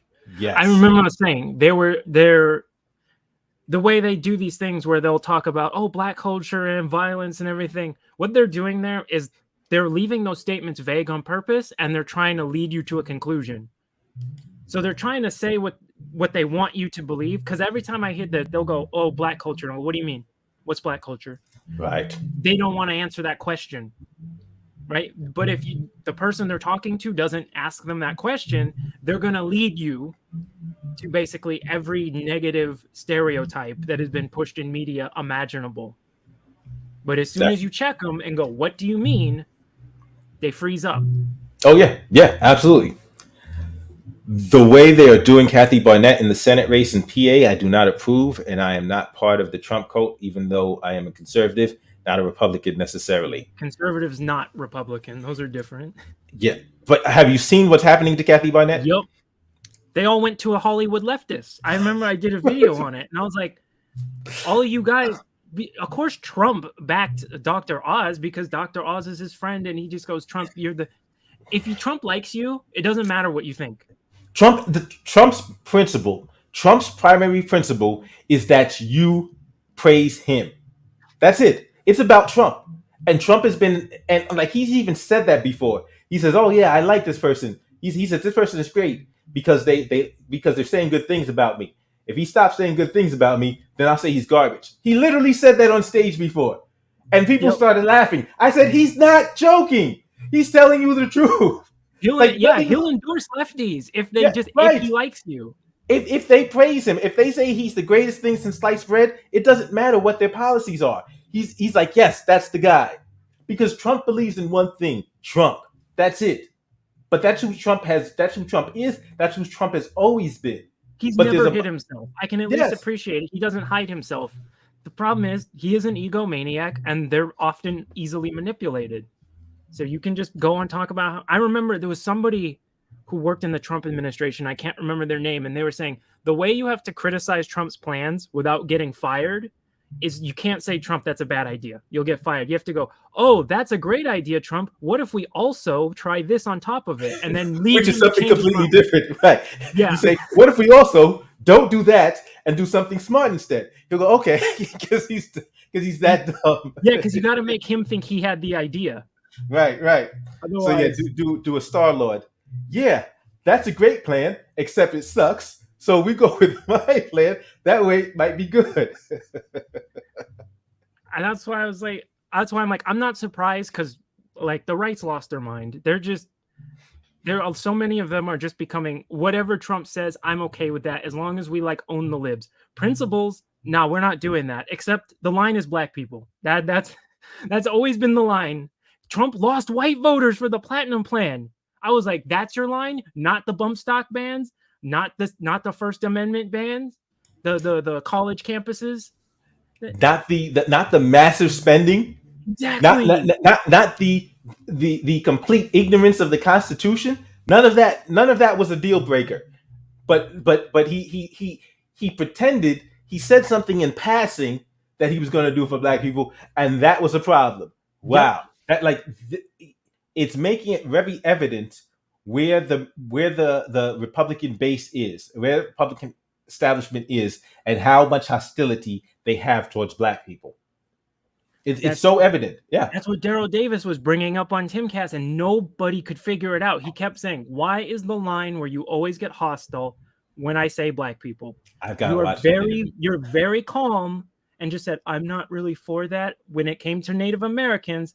But the second I say black people, you get very defensive and you start, riling up his chat. Same thing, all getting riled up. And I'm like, that's always been the line on the right. We'll give up our family values. We'll give up, we'll give up tradition. We will give up 2A, not black people, though. That's going to be the line. We won't cross that line. And I'm just saying, like, why? I don't understand. I thought you wanted more conservative people. Black people, socially, pretty damn conservative in my experience. Yeah. But now you have people like Vernon Jones. He put up this tweet, want to talk about hate crimes and domestic terrorism. Don't stop with Buffalo, include Chicago. Since Friday, 5 killed, including Jane. Like I said, this is... Are you serious? This is the automatic talking point. And it's funny because he was running for governor. And he was trying to get Trump's attention, and Trump eventually told him, shut up, get out the way. I've chosen somebody else. He's like, okay, can I run for Congress? And so he had to abandon his gubernatorial campaign, run for Congress, and now Trump says, that guy. But he's doing all this tap dancing to get their attention and approval. Um, and then of course you've got Candace on her nonsense. Oh my god, this was from today. So yes, today. So she starts off with talking about Waukesha. Oh my god, Waukesha. Has the That motive was been proved? yes, I've never seen the motive come out yet. right, and that was last year. But now you want to talk about it every time. I, Every time it's like you everyone cannot was just saying this focus is a on the black issue. supremacist attack, and I was like, wait, did the motive come out? He had some stuff on his social media, but did it get confirmed that was his motive? Yeah, Nope. But they were saying nope, this was black supremacy. They did the same thing with because like Frank he was actually James. like he was running from committing a domestic violence assault. Like what are you talking about? Like they just, but they cannot deal with reality. And every time, because like this is why she went in front of Congress twice to cape for white supremacy, because that's literally what the hearings were about. The hearings were about white supremacy, and she went to Congress to say no, leave white supremacy alone. Like They did it. that's what They did Candace it Owens is. with Frank James too. Yeah. With that shooting, they were trying to say he's a black supremacist. He defended slavery. Yes. How was he a black He said supremacist? black people deserve to be like. Did you hear the things this dude said about They black did. people? They This just dude they is not a pulled black. Yeah. they picked and choose. They picked and choose his anti-interracial stuff, and then tried to go. He was a black supremacist. And I was looking into the shootings, and I was like, a lot of the people he shot were not white. Right. Dude was just Right. crazy. Yes. But they got to paint the narrative that, oh no, black supremacy is coming, and they're coming for you, white people, and then we're gonna get shit like this happening. There's gonna be those people who feel attacked and go, we have to fight back, or this is right, what's gonna happen. but they're not even so. Like this guy kind of makes it about. He allegedly he had something like a Waukesha victim on name on his thing, but they don't even need that. They're using talking points like just immigration. So just people coming to this country, that's a problem which requires them to start engaging in violence. But what's crazy is how many of these pawns, the so-called the so many pawns are letting them supplement their agenda for ours, as if this is for us. No, Yeah, a lot of stuff he's talking about was like immigration, and I'm like, yeah, black Americans aren't immigrants. It didn't make any sense. I remember he was talking about how we're invaders, and I was like, only a white supremacist could be so dumb to go, we're going to kidnap you from your land, we're going to take you from your land, bring you here, make you build this country, and then call you an invader. Okay, yeah, sure, that makes sense. I was like, yeah, that's what these people think, though. yeah, yeah. It really doesn't make any sense. It's crazy when you try to bring you try to bring this up to these people, and they don't want to hear it. And this is even mainstream. You can't say, watch how they turn on you if you say, yo, black people built this country too, just as much. And watch what happens. Watch how they turn on you. You go, okay, white people made the rules. Okay, but who put in the work? Right. And they don't know. This was a really great thread from Chris Evans, not Captain America. He says the Buffalo shooter says in his manifesto he learned from memes on 4chan that white people were dying off quicker than blacks, and that the average black person takes $700,000 in money from the government handouts. Like, they just make they just make stuff up. Yeah. He believes whites are victims of genocide and Jews are behind it. He said that he chose. Now this was crazy. And so actually, what I actually did was after I read this part, I actually went on the internet and found out that this area in Buffalo, New York, is like, I want to say 200, like of the top 200 blackest zip codes, because it's like over 80% black, that area. I found out that there's several areas in New York City that are much higher on this list. So if anybody's paying attention, if you're in any of those areas, you might want to keep your head about you, because if these dudes are actually doing this stuff, of actually researching what the blackest zip codes are, you might want to see if you're living one of these zip codes and get armed. Be prepared. Yes. But New York's gonna be hard. Yeah, it really is. And California has gun laws too that make no sense. Right. You can get punished for ammo types. which is insane. This doesn't make any sense. Yeah, because they're doing the same thing here. They have the Safe Act, and then they have like these certain clips. If you have certain extended magazine over a certain capacity, it's a crime. Um, and they even want to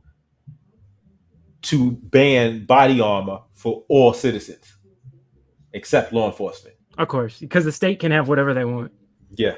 My rule of thumb is if the state can have it, I can have it. Anything else Yeah. is oppression. Yeah, he said he chose the location because the zip code had the highest black population. He wants black people to return to their home countries. He'd feel less bad knowing all of the blacks he killed are criminals, but either way, they're replacing us on our land. And Ain't it so, funny how you can always say go back to Africa, but you never hear go back to Europe? you're right, exactly. And this is kind of funny. So in fact, I looked, and the neighborhood I used to live in Milwaukee was one of these like super high on the list. It's like top 20 on the list of blackest zip codes, and I'm like, okay, people, be careful out there, for real. There are dozens of pages of memes, charged infographics, and links to proof of how genetically inferior blacks are to white people and how we are inherently less intelligent and more violent. And that's the thing that, like I say, they keep pushing this narrative about more violent. And I remember that interview that Joe Rogan had. And that's why I hate so the censorship actually did a disservice here because I wanted to see that entire interview. But people will just keep playing that clip of I forgot the guy's name, some fat white dude, some scumbag that was talking about black people are like he's a race realist or whatever. Oh, those people. And Joe Rogan, and he says, yeah, black people are more violent, and there's the Mayor gene. I forgot the name of the gene. But this starts with an M. And he says there's this gene that makes black people more violent. And then he goes, but are you sure? Because if you, and he says, yeah, but look at the criminal stats. He says, well, yeah, but if you look at the violence that white people commit in going into other people's countries, invading them, bombing them, I'm like, that's much more violent. And the guy was like, Exactly. Like you're always conveniently when you're talking about violence, you choose a very specific subset of violent behavior and ignore all other violent behavior, and it doesn't make any sense. And then the old talking point is, okay, let's just use, they'll just say black on black crime, and they'll keep it extremely vague, and they'll stop there and go, well, hang on, let's break that down. What do you mean? What? And then you break it down, you go, oh wait, these seem to be very gang heavy territories. Oh wait, so then why is it called black on black crime? It's gang violence. Yes, exactly. And then, like what happened. Like what happened in Milwaukee on Friday night. Have you heard about that? So there were 17 people shot in Milwaukee. No deaths. What happened is, and this was 3 separate incidents in downtown Milwaukee Friday night. One of them, which had the most victims, most gunshot victims, was 2 groups. They said 11 people were shot, 10 people were arrested. So, 11 people were shot, 10 people were arrested, 10 guns were recovered. That was a shootout. That's what that was. That wasn't a mass shooting. That was a shootout. And in the shootout, one person who wasn't involved got shot. Fortunately, they're okay. But basically, what you had was a shootout. I'm assuming, I'm guessing it was 5-on-5. You know, if everything was even 5-on-5, you had a shootout. Everybody got shot. Like I said, good thing everybody's gonna survive, but everybody got arrested. Like that was a shootout. That wasn't a mass shooting. That was a shootout. Yeah, those are different. Yes. That's why I always refer to school shootings or mass shootings as white culture. How does it feel to have your own rhetoric thrown at you? That tends to make them very mad. And I'm like, if you're gonna say that's black culture, I'm gonna say that's white culture. Then I'm gonna say white collar crime, inbreeding, racism. I'm gonna say this is white culture. I'm gonna take but there's a whole bunch of violent crimes. There's a whole bunch of violent crimes that white people are leading in. Yeah.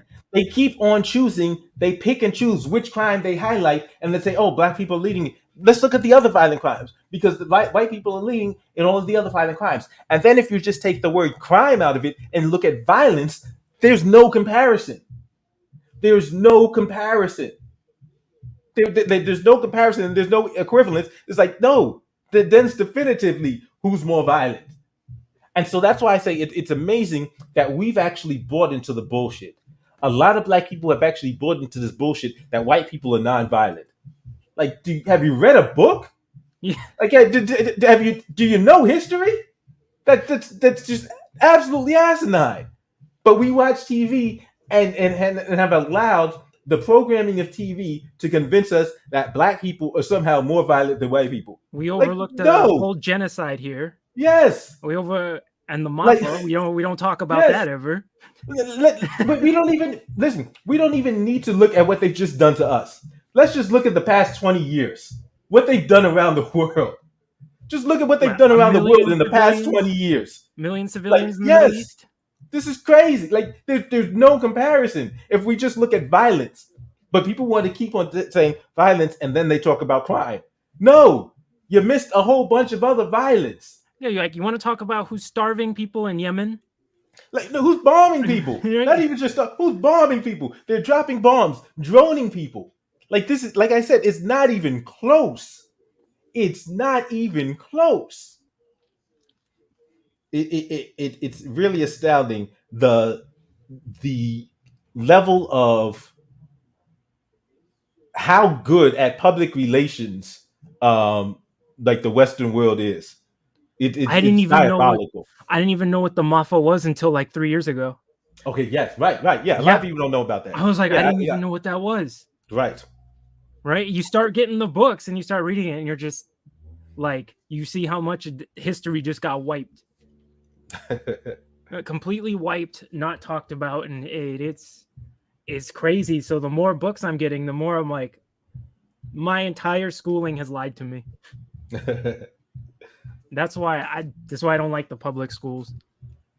Right, absolutely. Because they're not changing their curriculum or anything. They're not doing anything about that. They're just pushing nonsense that just gets a lot of like white ignorance riled up.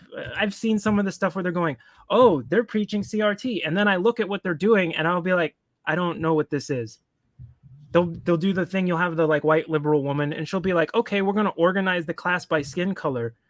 And I'll be like, well, hold up. What does that have to do with anything? And they'll try to make it into something else. And it's a mess. Yeah. And then they'll try to frame it like it's like black people that kind of want this type of education. I'm like, no, we don't. We never asked for this. Yeah. Yep. 20 million and nobody knows about it. Absolutely. But like, so the whole thing is like, I can see what's coming. So with the body armor, they actually tried to pass a law last year banning body armor from citizens. And so I know that's going to be in the discussion over the next week or so. But here's the thing that people need to realize. In New York State, using body armor in the commission of a crime is already a crime. So he already violated the law, one, in murdering a bunch of people, but also in wearing body armor during the commission of a crime. So this idea that, oh yeah, we need to ban body armor. No, body armor could have saved a bunch of other lives. If other people, if and this is something that black people need to be thinking of, because even if some black people don't feel comfortable owning a gun, we need to be thinking in terms of wearing body armor to protect ourselves, because there are people who are out there who are these anti-black racists, these anti-black organizations who are intent on causing harm to black people and making sure that they stop black progress. Like, black progress is what they consider a threat. Not that they don't even need black people to do anything to them. They just don't want to see black people progress. They don't want to see black people prosper. And then when it gets destroyed, they'll call us lazy. They'll just say, look, they're not creating things. They're lazy. I'm like, what happened in the 70s? What happened to Tulsa in the 70s? Exactly. That got rebuilt. And then here comes Nixon. Level it. Every time black people build, this other group comes and destroys. Every time. And so we need to be focused on, and that's why this rhetoric about, oh yeah, well, policing, we need to, like, there's people like, even Tariq Nasheed was calling for legislation. Fuck legislation. What the fuck are you talking about? No, we need guns. We need guns. We need training. We need to be protecting ourselves. Legislation, an anti hate crime bill. What? Like, how the fuck is that going to save anybody's life? Like, Who's going to it's enforce it? absurd. The That's the police? point. Yeah, but that means the person that murders the next person that murders a bunch of black people goes to prison.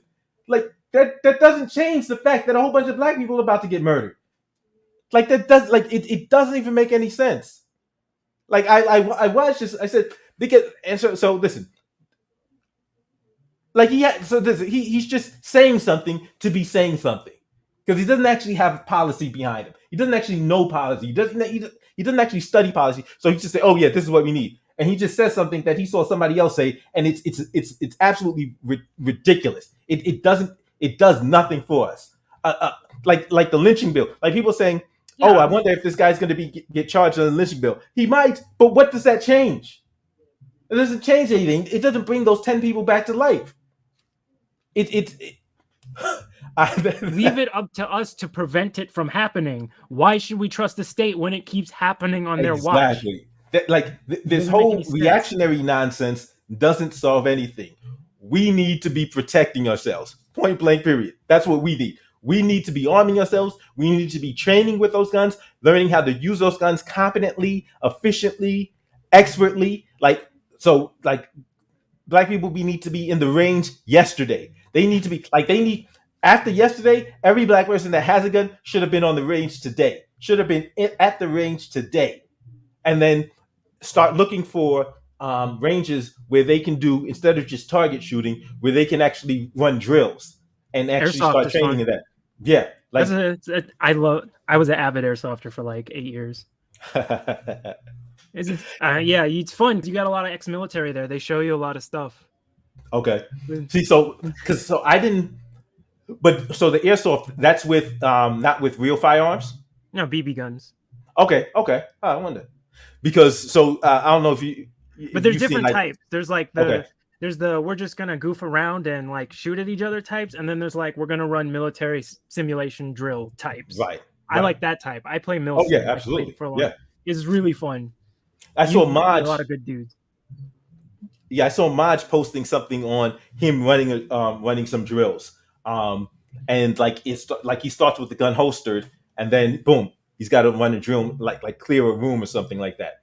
And so, like, that's the kind of stuff that I think, if you're legally allowed, if you legally own a gun, you need to be in the range doing these kind of stuff. And if for some of us like me that are not legally, then we need to be in the dojo. We need to be working out. We need to be preparing to protect ourselves through without firearms, and then working on policy in addressing, once somebody has served their time, restoration of their Second Amendment rights. Like, that's where we need to be focused on, Yeah, for but those of us that, they taught me a ton there. Like a lot of the guys there, when I was starting to do it, they're like, "Oh, here's how you clear a room. Here's how you quick draw. Here's how you transition your right. weapons quickly." They're showing me all that stuff. So if you can't own a gun, at least that's like the next best thing. You can at least learn. You can learn how to use one practically, just in case. I'm not saying get a gun illegally. Right. Well, listen, here's the thing. So Personally, I don't believe in illegal guns. I get it. So I hear you, James, but I will not advocate for violating the law. One, it's violation of uh, YouTube policy. So on this channel, we don't advocate breaking the law. We will always advocate against breaking the law. And two, I'm still on paper, so so I'm definitely, and I know the feds is watching. You say the wrong thing there. Yeah, We yeah. already know. I've had some talking to already. Like, yeah, so we saw that you had a video. You were talking about guns. I'm like, yeah, okay. Did I say anything illegal though?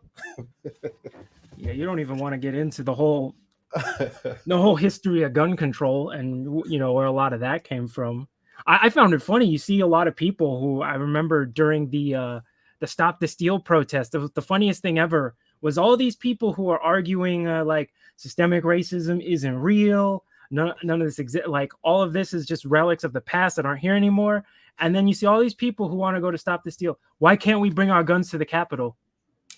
Gee, I wonder why. I wonder why they put in laws that say you can't bring guns to the Capitol. I wonder who did it that made them do that. Right, right. But they don't want to get into that. They rather just complain. Because it always starts in the black areas and then it spreads. And I just look at, I mean, because I know what's coming. It's like the same playbook every time, but like in terms of, so that's, I just keep looking at it in terms of solutions. I'm like, what can we be doing to stop, not react after the fact? What can we be doing to stop these events from happening? Or and even if we can't stop somebody from attempting it, stop them from being successful. So like the security guard who's an ex cop fired at the guy, but the They guy's hit him. body armor, right? So if there's more people with guns, one, that puts them in a better position, and then two, depending on our level of, and that's why I say making sure that we're able to use the guns well and competently means that if you're dealing with somebody who's got body armor, okay, then body shots are not what to do. We Did got it to do say something else. did it say what level body armor he was wearing? Because I couldn't find anything on that. I don't think it mentioned that. I don't Yeah, think they mentioned what level body armor. I checked a bunch of sources. I couldn't find any that mentioned it. So it'll probably come out later. I don't know. The guard that shot him, I don't know what he was running either. So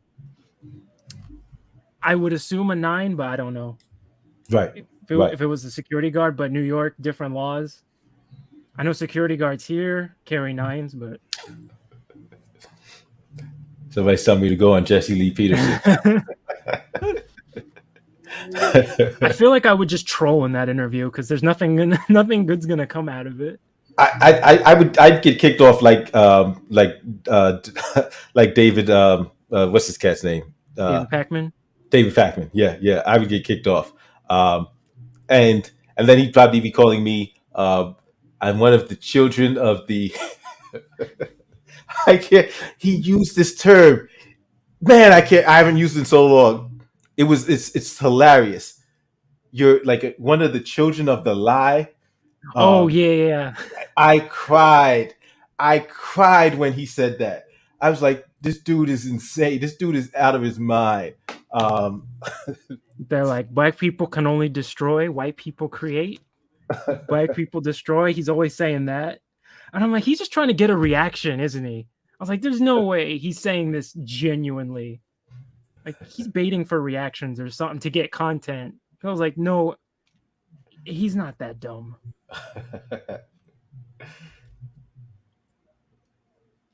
Yeah. They were more sympathetic towards the cop.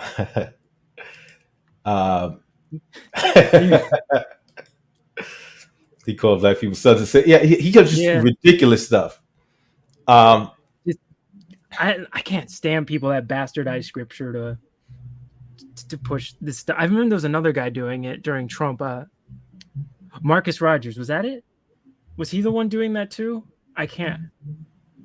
The name sounds vaguely familiar. If someone remembers in chat, it was leading up to 2020. He was doing that too. Okay. He's pushing a political agenda and then trying to use scripture to like justify it. I was like, yeah, Jesse Lee Peterson does that too. I cannot stand those people. The sad part is dumb people fall for it and they get big followings, man. I'm like, yeah. When you look at who has a big following, you can see you're like, oh man, we are not in a good place. I know Tatum's about to break 2 million, and you're like, that's concerning. That's not a good thing. Yeah, but it's just amazing how fragile the audience is. All you need to do is tell them, you're great. There's nothing wrong with you. Everybody else is the problem, and it's that white victimhood mentality which has people loving him and thinking, oh, he's so great. he's the best. And if you don't, if you're not saying the same stupid stuff he's saying, you're not a real conservative. Yeah, it's absurd. Yep. There. I remember I was laughing when it was Lucas. He brought up the Black Hebrew Israelites with the white dude kissing their feet, and he's like, "This is what a good white conservative looks Yeah, like." And I was like, "I'm gonna steal that. I'm gonna start doing that now." Because it's like that's exactly what you do to us. yeah. Joe, welcome to the screen. But they get mad when as soon as you flip it and send it back to them, then they get mad, call you racist, and it's funny because they're the ones who always go, "Imagine if the races were flipped." Right, and then you flip, and then you do it, and then it's just a whole different game when you do it.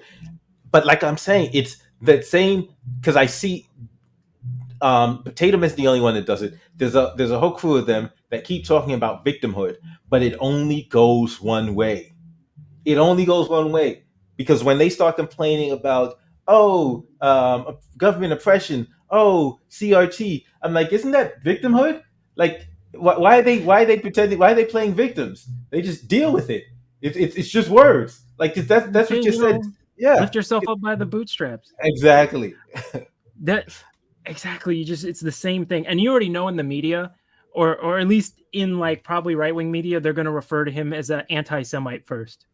Right. You know they will, even though, like I said, you can look at his actions. They're going to pull up his thing and be like, "Oh, he was an anti-Semite," and they're going to Oh center yeah, it around that. yeah, because they're listing it already. They're saying yes, he had racist and anti-Semitic um, screeds and sayings and stuff in his Yeah. manifesto. Yeah, Yeah, he did. But I'm like, even though yeah, he shot at black people, they're going to promote. I guarantee you, right, there's going to be like he was an anti-Semite first. right. Because But that that's spells on the something. right. Because for some reason when it comes to Jews, and I'm like not saying this as disrespect to Jews, I was like when the Jews complain on the Republican side, they listen, and I'm like, good for you guys. Why can't?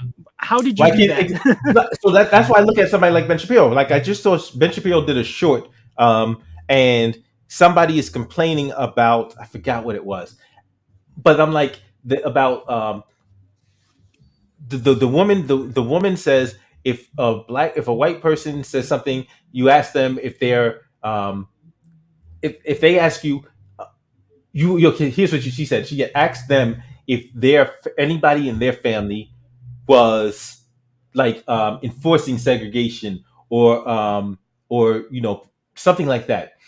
And so she said, because then that would make it demonstrate how recent this activity was in this country. And Ben Shapiro makes this snide remark, and I'm like, how is that not what you like? Mm-hmm. You talking about the Holocaust and you having personal relationships with survivors of the Holocaust. I'm like, that's like, how is that? Oh, when that kid How asked can him you that, not? No, no, yes, when, yes, like yeah, yeah, when yeah, he got asked that, yeah, and then and it's you like, remember how the can you audience not make that booed. correlation? The audience Yes, all the way started booing when he compared the same thing to black people, and I was like, yes, "Look, I don't like this kid. He's annoying, but why did you? Why yes, when he said black people did the audience all go, oh, right. Like, boo?" how can you not make that correlation? How can you not see how similar the situations are? It's like, I know Ben Shapiro's not a stupid person. No, he's I not. know intellectually he realizes it, but for the sake of his audience, he pretends it's not, that correlation isn't there. Like that he can't understand the comparison, having people in his family that are alive that are survivors of like I'm he acts like like my that's dad grew up in Jim Crow, right, and my right, grandfather was killed by police in the right, '70s, and I'm like, I'm that's not that far away.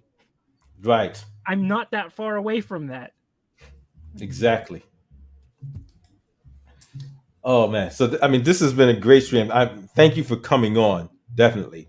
Anything else you want to drop? Let everyone know before we end the stream.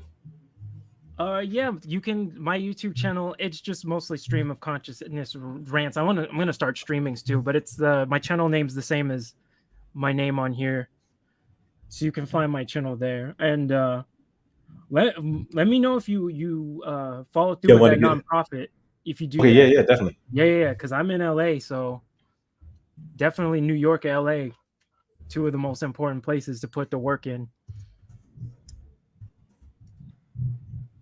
putting your channel name up in the thing now.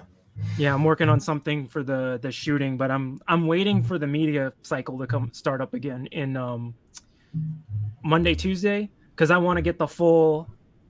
I'm covering like I want to cover like the reactions and stuff, and the disparities in reactions, and how the Okay. media is covering it. So I'm giving it time because I know Monday it's going to start up and everyone's going to start pulling it. But you already showed some gold with Candace Owens. I'm like, yeah, I'm Yeah. not surprised. She's already like, what Yeah. about white people? Okay. Yes. Yes. But let's talk about the real victims in this. Talk about another um, hate crime that wasn't classified as a hate crime, but right. Yeah, successful people who talk politics play to the crowd, meaning many of them are intellectually dishonest. Exactly, Joe. Um, because those so-called Jews, still they're able to sympathize with them. you're saying they're Uh, close enough. yeah. Maybe I don't know because I never said that in a derogatory way. I was like, Right. Republicans, Right. what did you do? But yeah, or but Jews, what did you do? Tell it to black people. like there is a distinct and that's why I separate white supremacy and anti-blackness because they're different. Like, so there are many people who may not be white supremacists but are anti-black, Yeah. and they don't need to be white. You know. Yeah, they'll be like, oh, Hispanics, no problem. Asians, no problem. But then when the topic goes to black people, that's when they immediately turn. That's what Daryl Davis was pointing out. He was like, you guys didn't complain about the Native Americans or the Japanese I brought up. You guys Right. didn't hit me with that same energy. He was like, that energy changed when I said black people. And I was Right. like, yeah, they didn't get it. I was like, and that's the problem. You guys didn't see that. That's what he was trying to get at.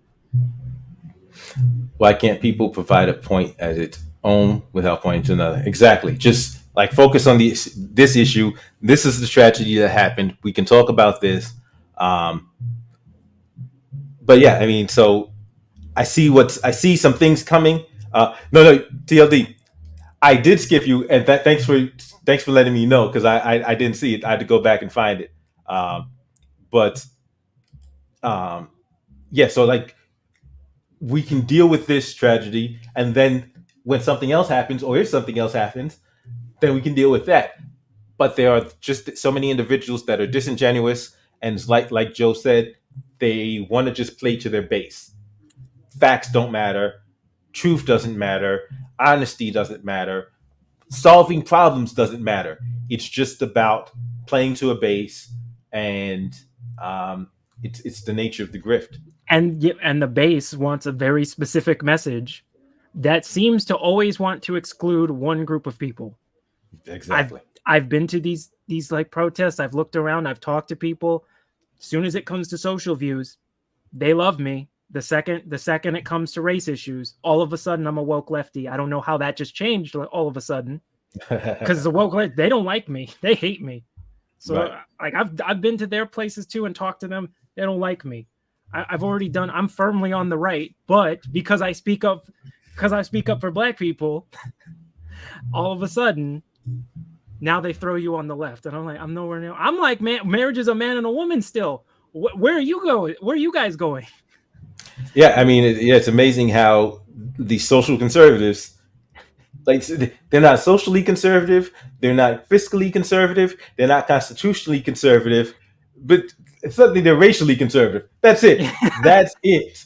That's it. Not socially, not politically, not economically, not constitutionally, but racially, they're conservative all of a sudden. Um, It's so weird that's the hill they want to die on, which is yeah.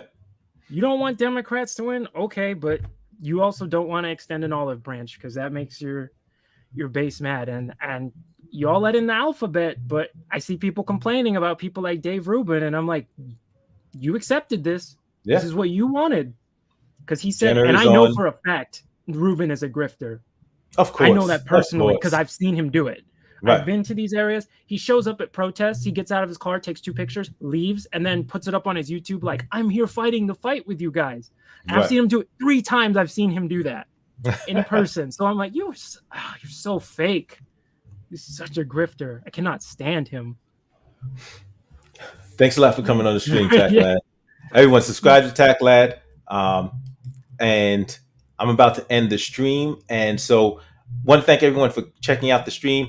Also want to let you know that in the description, like if in fact, tell me if there's something I've got Amazon affiliate links. If you want to check out some of the stuff there, you can check out. If you buy anything that I've suggested, I get a commission. You don't get charged anymore. I get an affiliate commission. So if you're interested in helping out the channel that way, that would be greatly appreciated. I really would appreciate it. Also, if there's something that you want me to, if there's some kind of products you want me to suggest or look into, I can do that as well. Thanks everyone for checking out the channel, for hitting that like button, and let me just hit this last comment. When it comes to black on black crime, conservatives love to apply context to data table without the hypothesis actually being tested. So everyone, thanks for coming on to the stream, and I'll see you next time. Yeah, get those likes up.